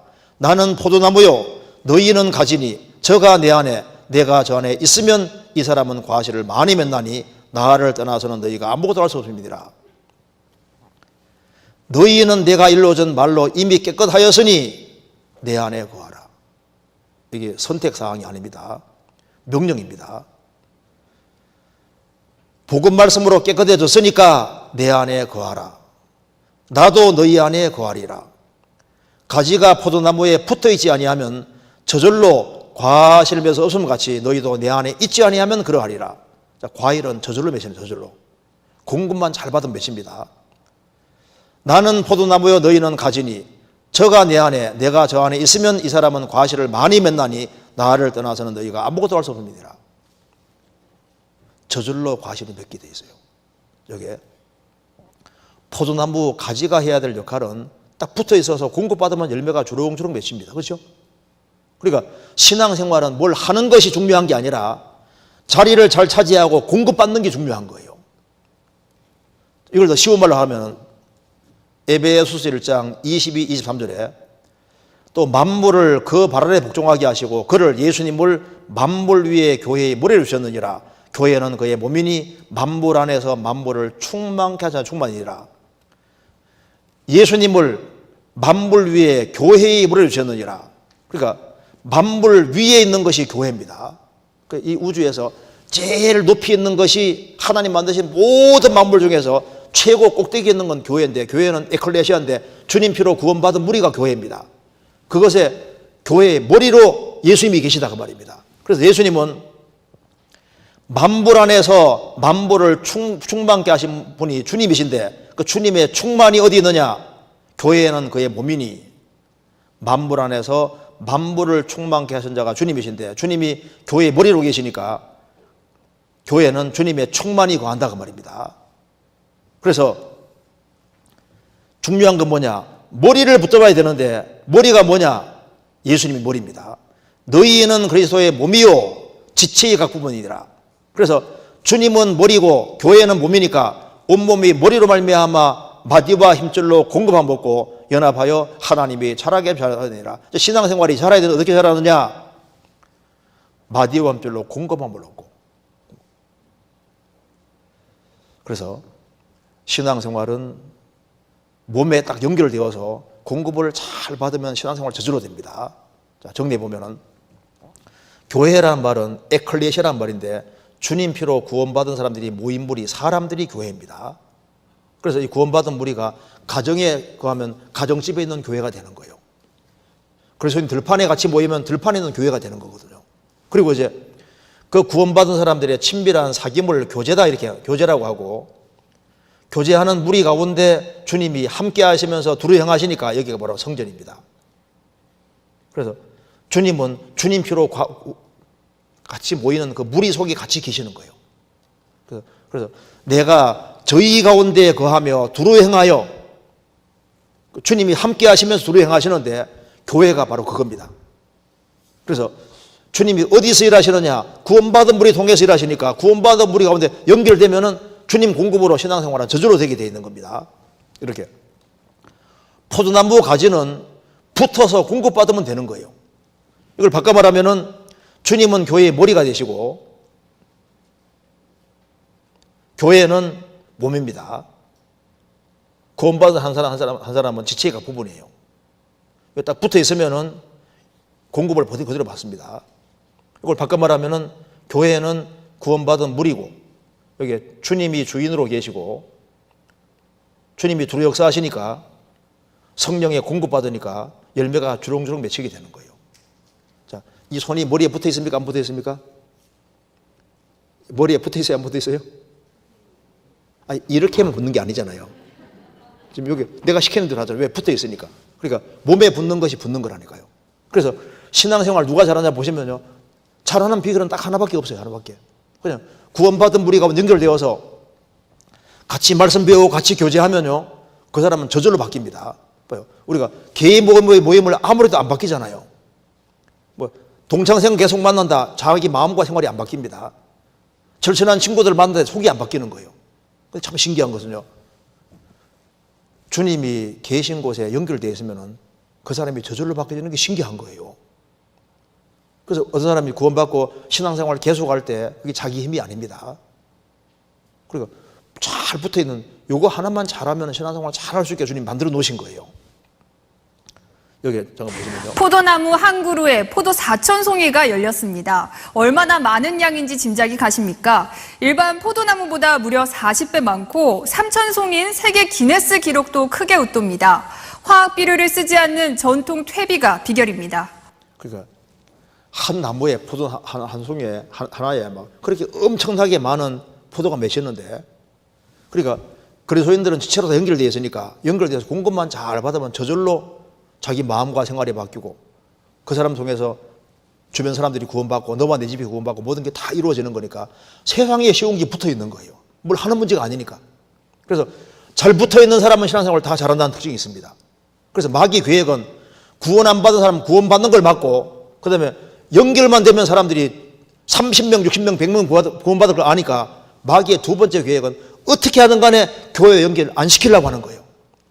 교회 연결돼서 공급만 잘 받으면 바꿔지는 게 맞고 많은 사람이 구원받은 게 분명하니까 마귀는 구원받는 결석을 맞는 것처럼 구원받은 사람 신앙생활 잘하는 걸 막으려고 하는데 아주 간단해요.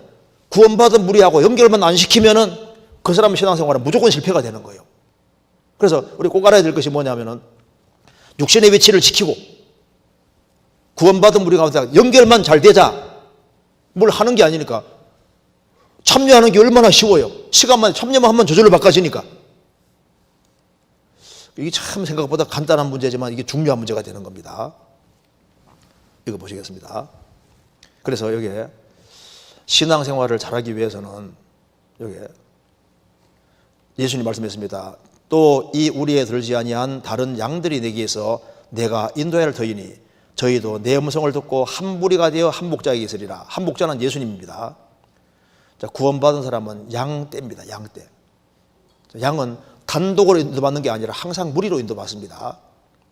제가 그 러시아에 전도 갔을 때 우리 블라디카프카스, 러시아 블라디카프카스 거기서 전도 집회를 하는데 집회를 마치고 난 이후에 시간이 좀 있어서 그쪽에 있는 분들이 말합니다. 우리 한번 여기 왔으니까 코커서스 산지 않습니까? 그 산에 꼭 가봐야 된다.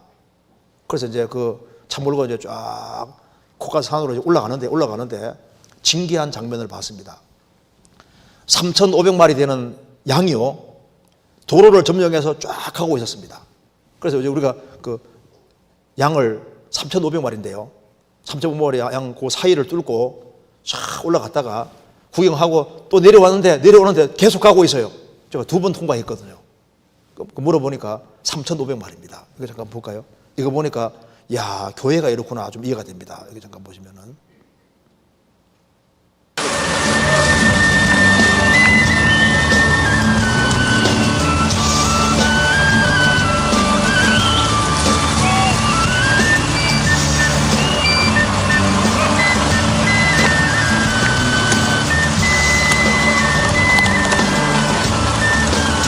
진짜 많죠.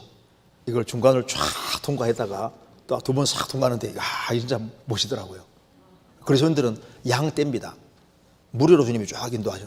목자는 주님이시고 주님이 이렇게 구원받은 무리 끌어가시니까, 그래서 연결되어 있는 것이 그게 행복이 되는 거예요. 이거 잠깐 봅시다. 그러니까 이제 어떻게 하면 신앙생활을 잘할 수 있냐면 이게 딱 이렇게 되면 돼요. 사가조개라는 조개가 있는데 사가조개는 접착력이 얼마나 강한지 한 번 붙으면 안 떨어집니다. 이런 사가조개처럼 주님 몸된 교회에 연결이 탁 되면요, 그럼 저절로 연결되면 저절로 열매면 저절로. 그리고 붙어 있으면은 그거 하나 때문에 너와 내 집이 구원받고 나 통해서 30명, 60명, 100명이 구원받아 가는데 연결이 안 돼 있으면요 주변 사람도 같이 망하고 자기도 신앙생활을 망치게 되는 거예요.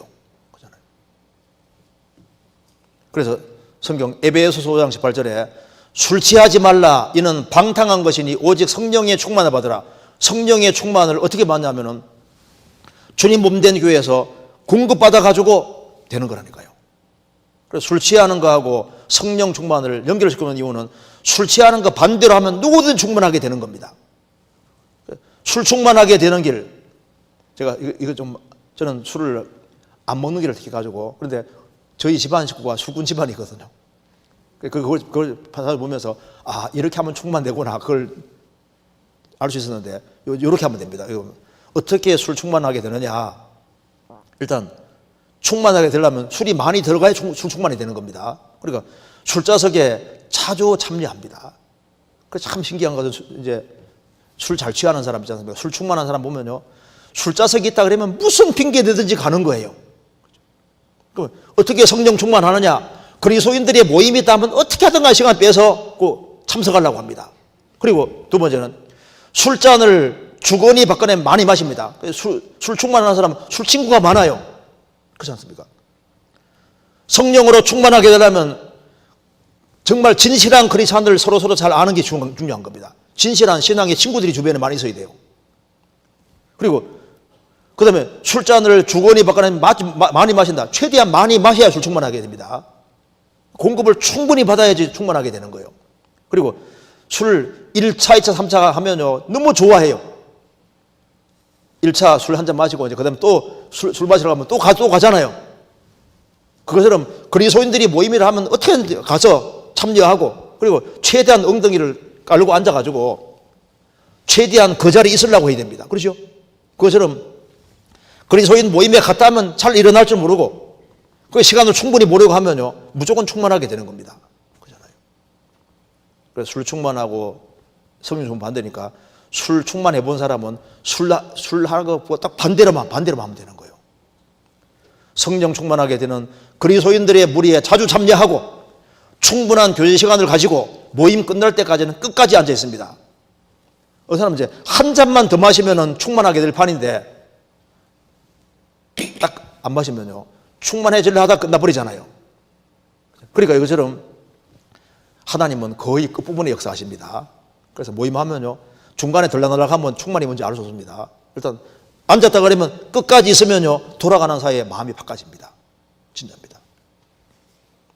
이 사람은 충만하게 되고 힘있게 살게 되는데 신앙생활은 이렇게 하는 것이 아닙니다.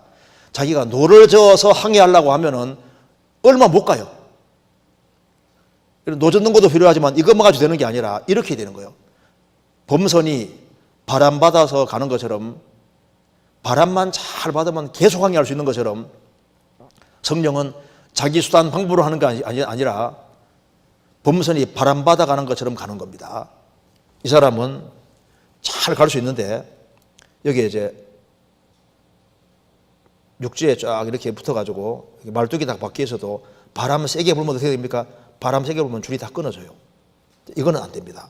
이거는 자기가 힘쓰고 애쓰고 수고해도 줄이 딱 묶여서 육지에 딱 박혀 있으면은 이게 진행이 안 되는 거예요. 그런데 바람 받아가지고 가면은 줄이 묶여 있어도 바람 세게 불면 줄 끊어지잖아요. 나는 술 안 끊어진다. 걱정할 거 없습니다. 담배 안 끊어진다. 그런 걱정할 필요 없습니다. 무리 가운데 연결되어 있으면은 성령이 역사하시면은 그것이 끊어지는 거예요. 끊어지고 신앙생활 잘 할 수 있게 되는데, 뭐 마약 같은 사람도 그리스도인하고 계속 같이 모이고 하면요 이게 딱 정리되는 거예요. 물론 식욕은 안 끊어집니다. 식욕 이런 건 안 끊어지지만 다른 거 다 끊어질 수 있거든요. 그래서 여기 새 중에 철새들은 이렇게 날개를 퍼덕이면서 갑니다. 그런데 여기 보시죠. 여기 맹금주들은 바람바다 갑니다. 바람바다. 그러니까 이렇게 하는 게 힘들어요. 이렇게 하는 게 힘들어요. 이렇게 하는 게 힘들죠. 그래서 구원받고 처음에는요, 다 이렇게 교회 오거든요. 아이고, 힘들어. 이렇게 오는데 몇 번 오다 보면요, 이렇게 돼버린 거예요. 주님 도움으로 가요, 신앙생활. 그러니까 신앙생활을 하니까 10년, 20년, 30년 계속 신앙생활 하는 이유가 자기 힘이 아니고 주님의 공급으로 그냥 되게 돼 있는 거예요. 그러니까 쉽죠, 그렇게. 그리고 여기 이제, 왜 그리스도인들이 신앙생활을 잘해야 되느냐, 이유가 있습니다. 구원 안 받은 사람은 지옥 가는 심판이 있거든요. 그런데 구원받은 사람은 구원받은 그날부터 주님 앞에 갈 때까지 그리스도인의 심판대가 정말 있는 겁니다. 성경 찾아봅시다. 여기 고린도전서 3장입니다. 3장 10절. 내게 주신 하나님의 은혜를 따라 내가 지혜로운 건축자와 같이 틀을 닦아두매 다른 이가 그 위에 세우나 그러나 각각 어떻게 그 위에 세우기를 조심할지니라. 이 닦아둔 것 외에 능히 다른 틀을 닦아둘 자가 없으니 이 터는 곧 예수 그리스도라. 만일 누구든지 금이나 은혜나 보석이나 나무나 풀이나 지푸로 이 터 위에 세우면 각각 공력이 나타날 터인데 그날이 공력을 밝히리니 이는 불로 나타내고 그 불이 각 사람의 공력이었다는 걸 시험할 것입니다. 만일 누구든지 그 위에 세운 공력이 그대로 있으면 상을 받고 누구든지 공력이 불타면 해를 받으리니 그러나 자기는 구원을 얻되 불 가운데서 얻은 것 같으니라. 여기 보시죠. 여기 바울 사도가 얘기하고 있습니다. 내게 주신 하나님의 은혜를 따라 내가 지혜로운 건축자와 같이 틀을 닦아두매 다른 이가 그 위에 세우나 그러나 각각 어떻게 그 위에 세우기를 조심할지니라. 이 닦아둔 것 외에 능히 다른 틀을 닦아줄 수 없으니 이 터는 곧 그리스도 예수 그리스도라.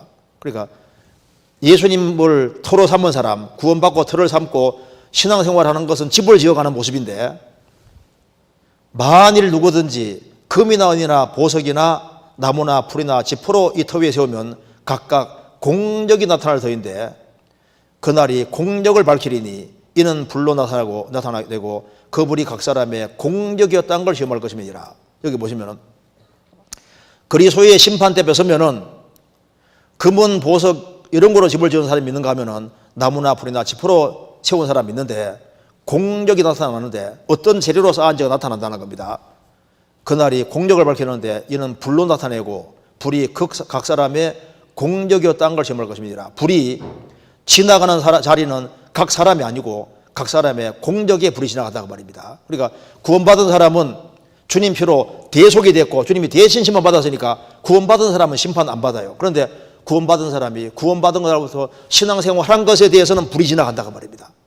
그래서 불이 슉 지나가는데 그 사람에게 불이 지나가는 게 아니라 구원받은 후에 신앙생활에 불이 지나가는데 금은 보석은 남으니까 상이 되고 나무나 불이나 지푸는 다 타버리니까 손해본다고 말입니다.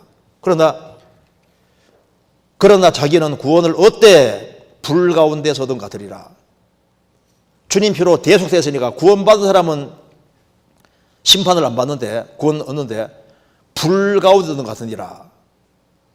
자, 여기 보시면은 둘 다 똑같이 예수님 피로 구원됐는데 금은 보석으로 집을 지은 대표적인 사람이 아브라함이고 나무나 풀이나 지푸로 지은 대표적인 사람이 롯인데 소돔 고모라 불탈 때 롯은 살아났지만은 자기 수고한 건 다 없어진 겁니다. 대골 같은 큰 집을 지어놨는데 불만 나서 그 사람은 튀어나왔지만은 그 사람 수고한 것은 다 없어지는 거예요. 그러니까 구원받고 신앙생활을 잘하기를 조심할지니라. 그럼 어떻게 하면 상 받을 수 있느냐? 간단해요. 구원받은 무리 가운데 자리 차지하는 것부터 상이고 그 공급받는 상태에서 가정생활, 직장생활, 사회생활 모든 것 자체가 다 상이 되는 겁니다. 구원받은 아내가 남편에게 잘하는 것이요. 공급받으면서 가정생활 잘하면 그 가정생활 잘하는 것도 상이 있습니다. 직장생활 충실히 하는 것도 상이 있는 거예요. 일상생활이 다 상과 엮여 있는 겁니다. 그래서 주님 공급받는 힘으로 신앙생활이 되고 이제 그리고 상이 계속 연결되게 돼 있는 거예요. 자, 그리고 여기에 이제 구원받은 사람은 주님께서 원하시는 것이 여기에 시편 89편 37절에 또 궁창에 확실한 증인 달같이 영원히 경고히 되리라 하였도다. 궁창에 확실한 증인이 다리라고 했습니다. 구약시대 이스라엘 백성들은 여호와의 증인이고 신약시대 크리스찬들은 예수의 증인입니다. 오직 성령이 너에게 임하시면 너희가 권능을 받고 예루살렘과 온 유대와 사마리아 땅까지 이르러 내 증인이 되리라. 그래서 증인의 모습이 달의 모습인 겁니다. 여기 보시면은 태양은 예수님의 그림자입니다. 예수님의 그림자가 되고 지구는 세상 그림자고 달은 증인의 그림자입니다. 태양은 발광체고 달은 반사체입니다. 그래서 주님 빛을 받는 것에 따라서 영향빛이 지는 게 다른 거예요. 그럼 여기 이 지구가 달이 지구에 영향력을 미치려면은 일단 지구하고 달은 붙으면 안 됩니다. 떨어져 있어야 됩니다. 그러니까 증인 역할을 하기 위해서는 세상에서 구별되어야 됩니다. 그러니까 이제 증인 역할을 잘 하려면은 구별되어야 되고, 구별. 일단 지구하고 달하고 붙으면은 증인 역할을 보게 되는 겁니다. 세상과 짝짝꿍하면 증인 역할은 끝나버리는 거예요. 그러니까 구별되는 것이 제일 먼저 중요하고, 그 다음에 달은 지구와 계속 관계를 맺고, 관계 맺으면서 공급을 잘 받으면은 빛을 비추게 되니까, 그러니까 주님의 빛을 받아 구원받을 수 있게 되는 겁니다. 달 중에도 보면 종류가 여러 가지가 있지 않습니까? 이렇게 빛을 많이 받으면은 이제 이게 보름달처럼 보이는 거예요. 주님 빛을 조금 받으면 조금밖에 못 비칩니다. 그러니까 증인 역할을 하는데 어떤 사람은 환하게 밝아서 아주 증인 역할을 잘하는 사람이 있는가 하면 어떤 사람은 반달입니다. 반밖에 못 비춰요. 그러니까 공급을 잘 받으면 되는 겁니다. 항상 지구와 관련 맺어야 됩니다. 그러니까 우리가 세상에 왜 살아야 되냐면은 주변 사람 영향을 미치기 위해서. 그러니까 세상에서 구별은 되되 좋은 영향을 미쳐야 되는데 희생하고 수고하는 모습 보이면은 그러면 이제 사람들을 주님 품으로 인도할 수 있게 되는 겁니다. 그렇잖아요. 그래서 나는 증인이다. 이걸 잊지 말아야 됩니다. 그리고 여기 보시면요. 그리스도인들이 여기 신들러 보면은요. 참 이게 참 교훈적입니다. 신들러가 그 독일에서 아주 굉장히 큰 부자였는데 유태인들이 계속 죽어가는 것을 보고서 유대인 살려주려고 공장도 만들고 리스트를 쫙 만들어서 그 가스실에 들어갈 사람을 1,100명 정도 건집니다. 그런데 아쉬워하면서 내가 조금만 돈 탕진하지 않고 했다면은 정말 더 사람을 구원할 수 있는데 하면서 후회하는 장면이 나와 있습니다. 봅시다. 여기.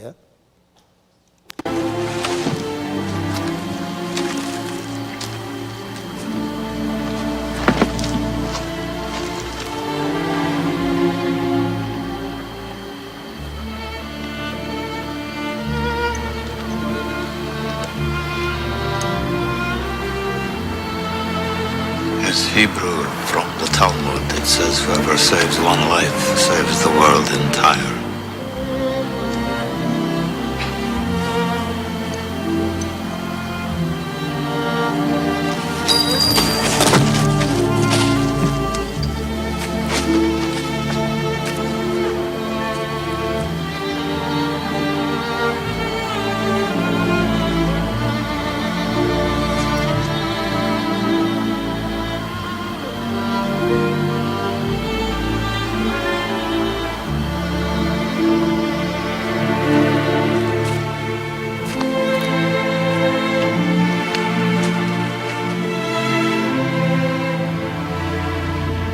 I could have got more out.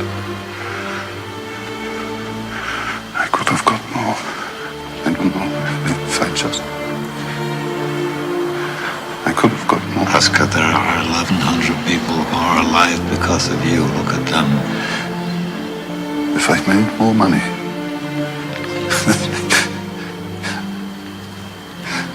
I threw away so much money. You have no idea.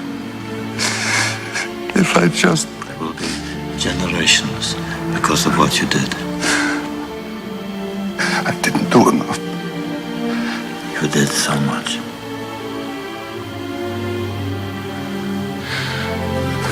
This car. Kurt would have bought this car.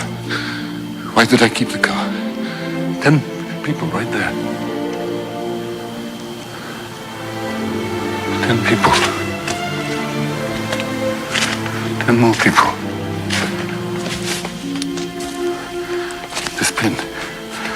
2 people. This is gold. 2 more people. You would have given me 2 for it. At least 1. You would have given me 1. 1 more.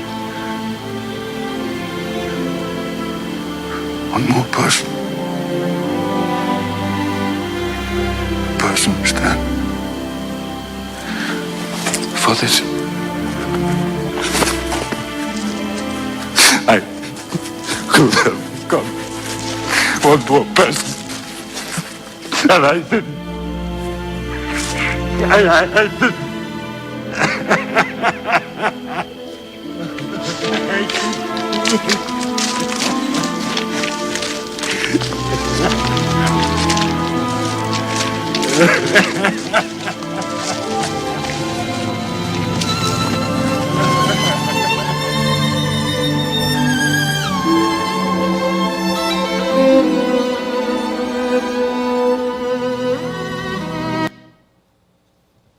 그러니까 이렇게 많은 사람을 건졌으면서도 후회하는 거 봐요.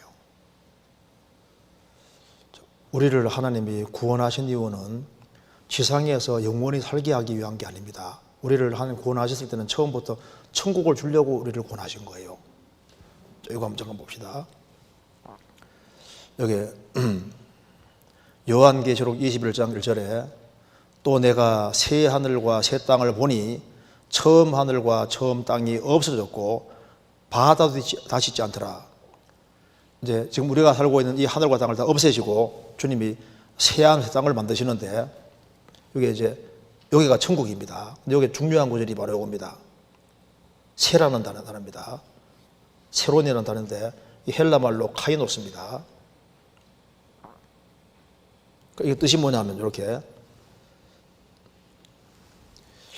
여기 이제 헬라어에는 단어가 2개가 있는데 네오스에서 뉴가 나왔습니다. 뉴즈라고 하지 않습니까? 시간적으로 물리적으로 새로운 것이고 카이노스는 질적으로 차원 다르게 새로운 것을 말하고 있습니다. 그러니까 할머니가 젊은 여자로 바뀌면 이것이 카이노스입니다. 이거 네오스입니다. 여기 이렇게. In an instant, they are given new, beautiful, immortal bodies. 이렇게 되면 이게 네오스거든요. 그런데 카이노스는 어떤 게 카이노스는 이렇게 될 때 카이노스예요.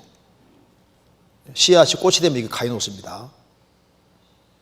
그러니까 씨앗이 꽃이 되고 새알이 새가 나오면 이게 네오스인 거예요. 카이노스입니다. 그러니까 자 이거 봅시다. 여기 성경에서 새 하늘 그리고 새 땅이라고 했습니다. 그럼 여기 이제 새 하늘 새 땅이니까 이제 어떤 식으로 바뀌어지는 걸 말하면 이런 겁니다. 우리나라 이제 이 세상은 지구가 거의 한 원소가 한 100개 정도로 되어 있습니다. 100개 정도 원소로 되어 있는데 이 세상에서는 우리 몸처럼 이렇게 만드는 것이 가장 적합합니다. 그런데 천국은 원소를 100개 가지고 만드는 게 아니라 이거 다 없애버려가지고 그래서 10만 개를 원소를 사용해서 우주를 재구성하면은 완전 차원 다른 세상이 만들어집니다. 그러니까 쉽게 말하면 지금 있는 하늘과 땅이 씨입니다. 씨에서 모습이 나오는 것처럼 이 씨앗과 꽃 모습은 너무 다르잖아요. 애벌레 모습과 나비 모습 너무 다른 것처럼 지금 이 하늘과 땅은 씨와 같은데 차원 다른 세상을 만들어내는 거예요. 그렇기 때문에 반드시 부활이 필요한 이유가 이것 때문입니다. 자, 여기 지금 이 원소가 100개 정도로 되어 있는데 이 세상에는 이렇게 만들어야 최선인 거예요. 그렇지 않습니까? 그리고 만일 이제 우리를 이렇게 만들지 않고 예를 들어서 이제 눈을 아주 짜잘한 거 다 보게 만들어 놓으면 어떻게 될까요? 그럼 이제 골치 아픕니다. 밥 먹을 때마다 세균 다 보이고 손만 볼 때마다 세균 다 보이면 어떻게 되겠습니까? 그리고 귀도 들을 소리만 딱 듣게 만들어놨습니까? 지구가 돌아가는 소리가 얼마나 큰데 안 들리잖아요. 일정한 범위 안에서만 들리게 되어 있습니다. 그리고 혀도 미각도 지금 이 세상에 살게 딱 맞게 되어 있어요. 만약 우리 미각이 너무 좋아서 너무너무 좋아서 아주 작은 것도 이제 맛을 느낄 수 있게 만들면요, 공기도 맛이 있다는 거 아세요? 그냥 길 걸으면서 공기 냠냠냠냠냠 그럴 수 있잖아요. 그러니까 이제 잘 보면 코도 있지 않습니까? 개코는 사람보다 세포수가 한 40배가 많거든요. 그러니까 냄새를 희한하게 잘 맡지 않습니까? 우리 코가 참 잘 만들어졌어요. 옛날에 재래식 화장실 딱 들어가는 순간 냄새가 확 나오잖아요. 근데 조금 시간 지나면 냄새가 안 느껴지죠. 그래서 천만다행이지, 냄새를 계속 느끼게 만들면 화장실 들어가서부터 막 나올 때까지 얼마나 고생하겠어요. 자, 보면 이 세상에서 우리 몸을 요 정도로 만드는 게 딱 알맞는데, 요 세계 속에 딱 들어가려면 이런 몸 가지고 들어가면 절대 안 보여. 그러니까 우리 몸을 차원 다른 몸으로 바꿔주셔야만 이 부활의 세계가 보인다 그 말입니다.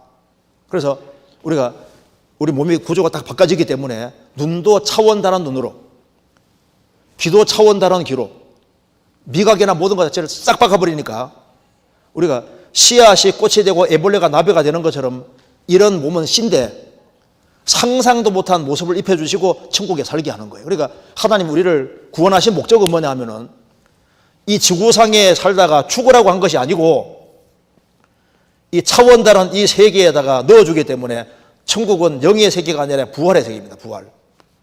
그러니까 상상할 수 없는 세계 속에 들어가서 여기서 영원히 사는 거니까 이 지상에서 내가 살면서 내가 해야 될 제일 중요한 일은 이쪽으로 천국으로 가도록 이렇게 도와주는 일인데, 그 도와주는 방법이 복음인데 이 복음 자체를 전해주기만 이 사람 구원받아 여기 갈 수 있게 되는 거니까 사람에게 해줄 수 있는 제일 큰 일이 바로 영혼을 구원하는 일이 제일 중요한 거예요.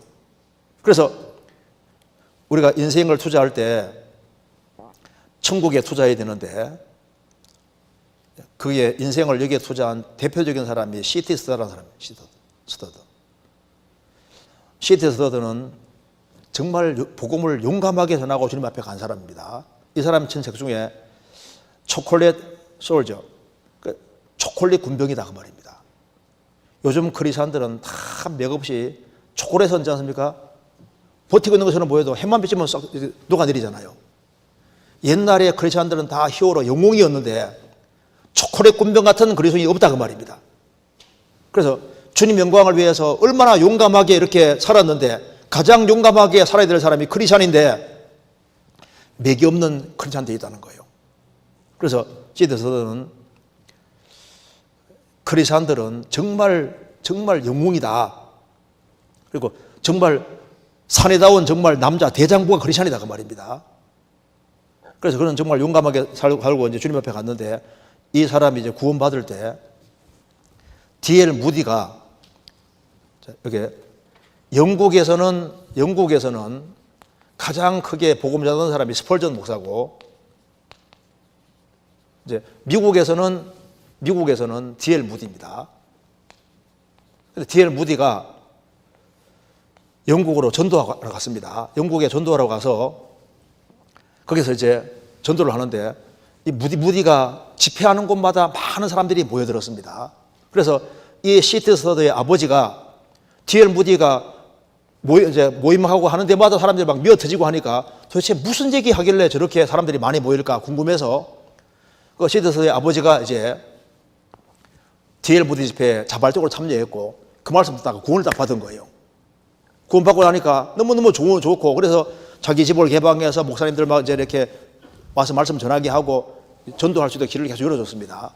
그래서 마침 D.L. 무디가 케임브리지 대학에서 이제 집회를 갖게 되니까 케임브리지 대학에서 크리키 그 당시에 주장이고 아주 공부도 아주 잘하는 그 아들에게, 야, D.L. 무디가 집회하니까 꼭 들으라고 아버지가 진장부에서 C.T. 스터드가 여기서 이제 말씀을 듣게 되는 거예요. 듣게 되는데 이제 알긴 아는데 확실하게 안 믿습니다. 그래서 아들 셋이 있었는데 이제 아버지가 말합니다. 너 오늘 결정해라. 믿든지 안 믿든지 결정하라고 이렇게 해가지고, 그래서 복음이 이 사람 믿어져 버린 거예요. 새 아들이 당일날 다 구원받았다고 합니다. 그래서 이제 이 시트 스터드라는 사람이,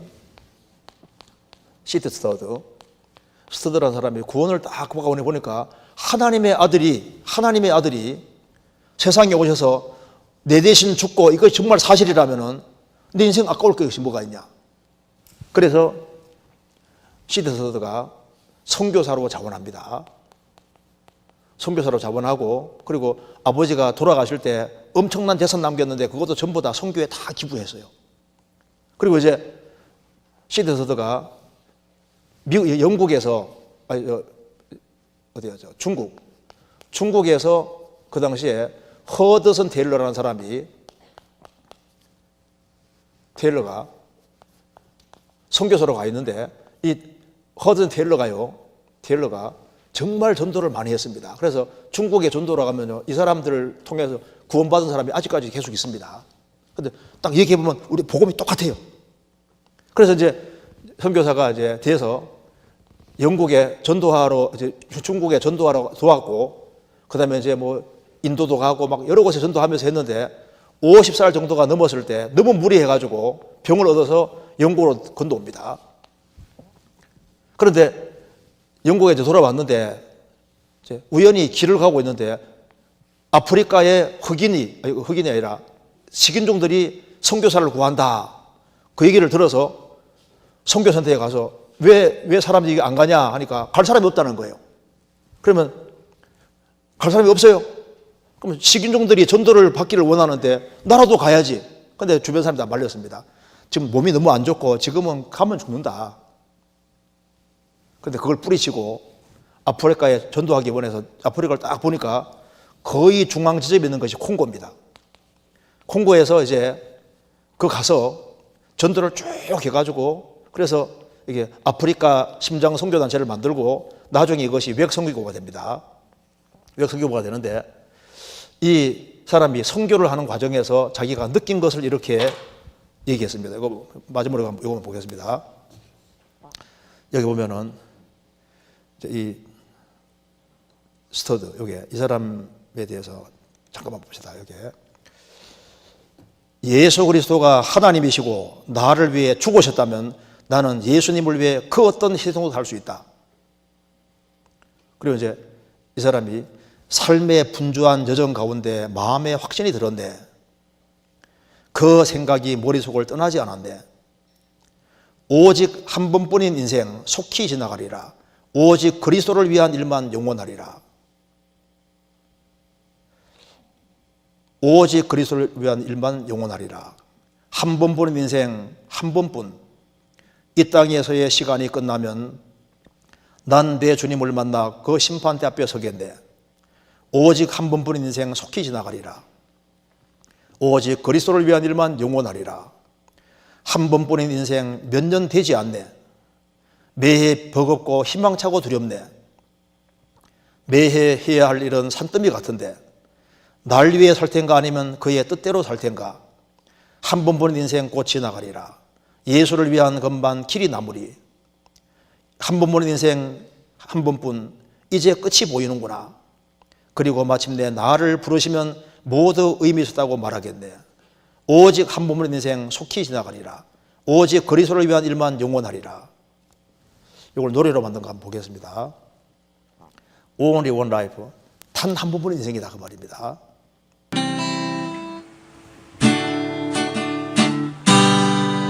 There's only one life, it will soon be past. What's done for Christ alone shall last. There's only one life, it will soon be past. What's done for Christ alone shall last. When I die, how happy I shall be if the lamp of my life has been burned out for thee. And when I die,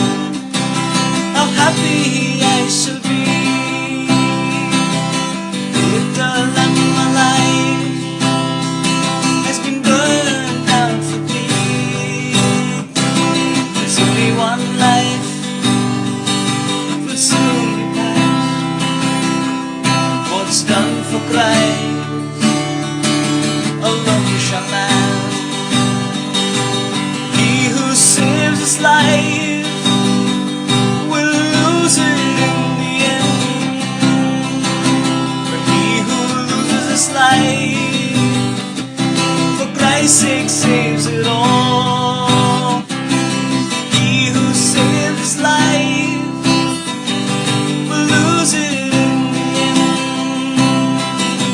But he who loses his life for Christ's sake saves it all.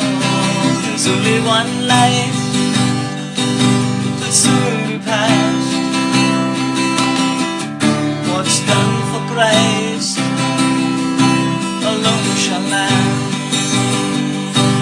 For what profit is it if a man gains the world and loses his soul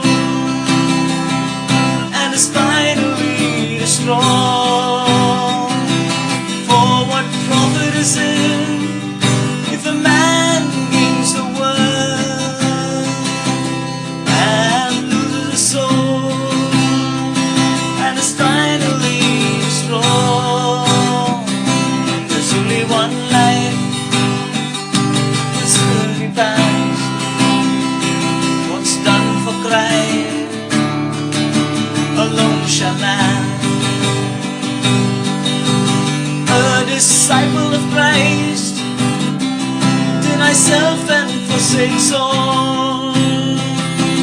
Daily takes up his cross and loves and follows Christ.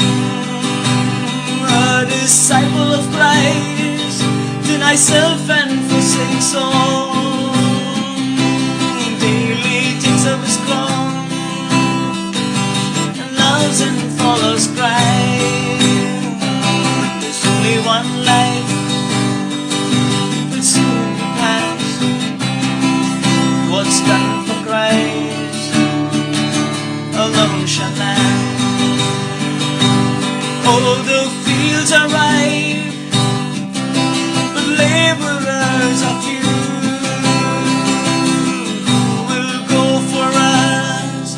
Whom shall I send? All the fields are ripe, but laborers are few. Who will go for us? Whom shall I send? There's only one life that soon be past. What's done for Christ alone shall last. There's only one life that soon be past. What's done for Christ alone shall last. There's only one life that soon be past. What's done for Christ alone shall last.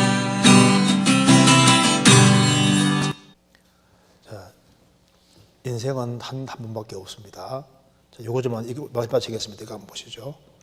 그래서 이 세상도 그 정욕도 지나가되 오직 하나님의 뜻을 행하는 이는 영원히 가느니라.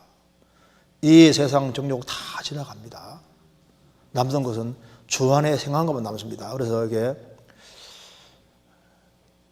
성령이 가라사대 주 안에 죽는 자는 복이다 하면서 저희의 행한 일이 따름이라. 그러니까 their works follow them. 그들이 지상에 생한 것이 그들을 따라갈 것이다. 그러니까 이렇게 우리가 이제 지상에서 얼마 정도 살다가 결국은 어디로 옮겨지냐 하면은 천국으로 옮겨집니다. 옮겨질 때 주 안에 생한 일들이 이리로 따라가는 거예요. 그래서 우리가 한 사람 한 사람 전도해서 이 사람 일로 가면은 지상에 행한 일이 따라가는데 우리가 주 안에서 바르게 한 것은 전부 다 하나도 안 이루어지고 다 일로 가는 겁니다. 그러니 우리는 시간 속에 살면서 영원을 위해 일하는 사람이고 우리가 수고한 것이 하나도 안 이루어지고 다 가니까 그러니까 우리가 구원받고 신앙생활을 잘해야 되는데 우리의 간절한 소원은 우리의 사랑하는 가족들, 친척, 이웃 이런 사람들이 한 명도 안 이루어지고 저 위에 가는 그걸 우리 간절히 소원하는 겁니다. 같이 기도하시겠습니다. 자비로우신 우리 아버지 하나님, 소망 없는 저희들에게 소망을 주시고 또 저희들을 구원해 주신 것을 감사합니다. 저희들 주님 몸된 교회 안에 연결되어서 주님의 공급을 받음으로 30배, 60배, 100배 결실하는 삶이 되도록 도와주시고, 또 나머지 생애 가운데 주님이 영육간에 도와주셔서 주 안에서 주님 영광을 위해 살아가는데 조금도 부족함이 없도록 도와주옵소서. 우리 나머지 모든 생애 주의 거룩한 말씀으로 다스려 주옵소서. 주 예수 그리스도 이름으로 기도하옵나이다. 아멘. 찬송 부르시겠습니다. 은혜 찬송 21장 같이 부르시겠습니다.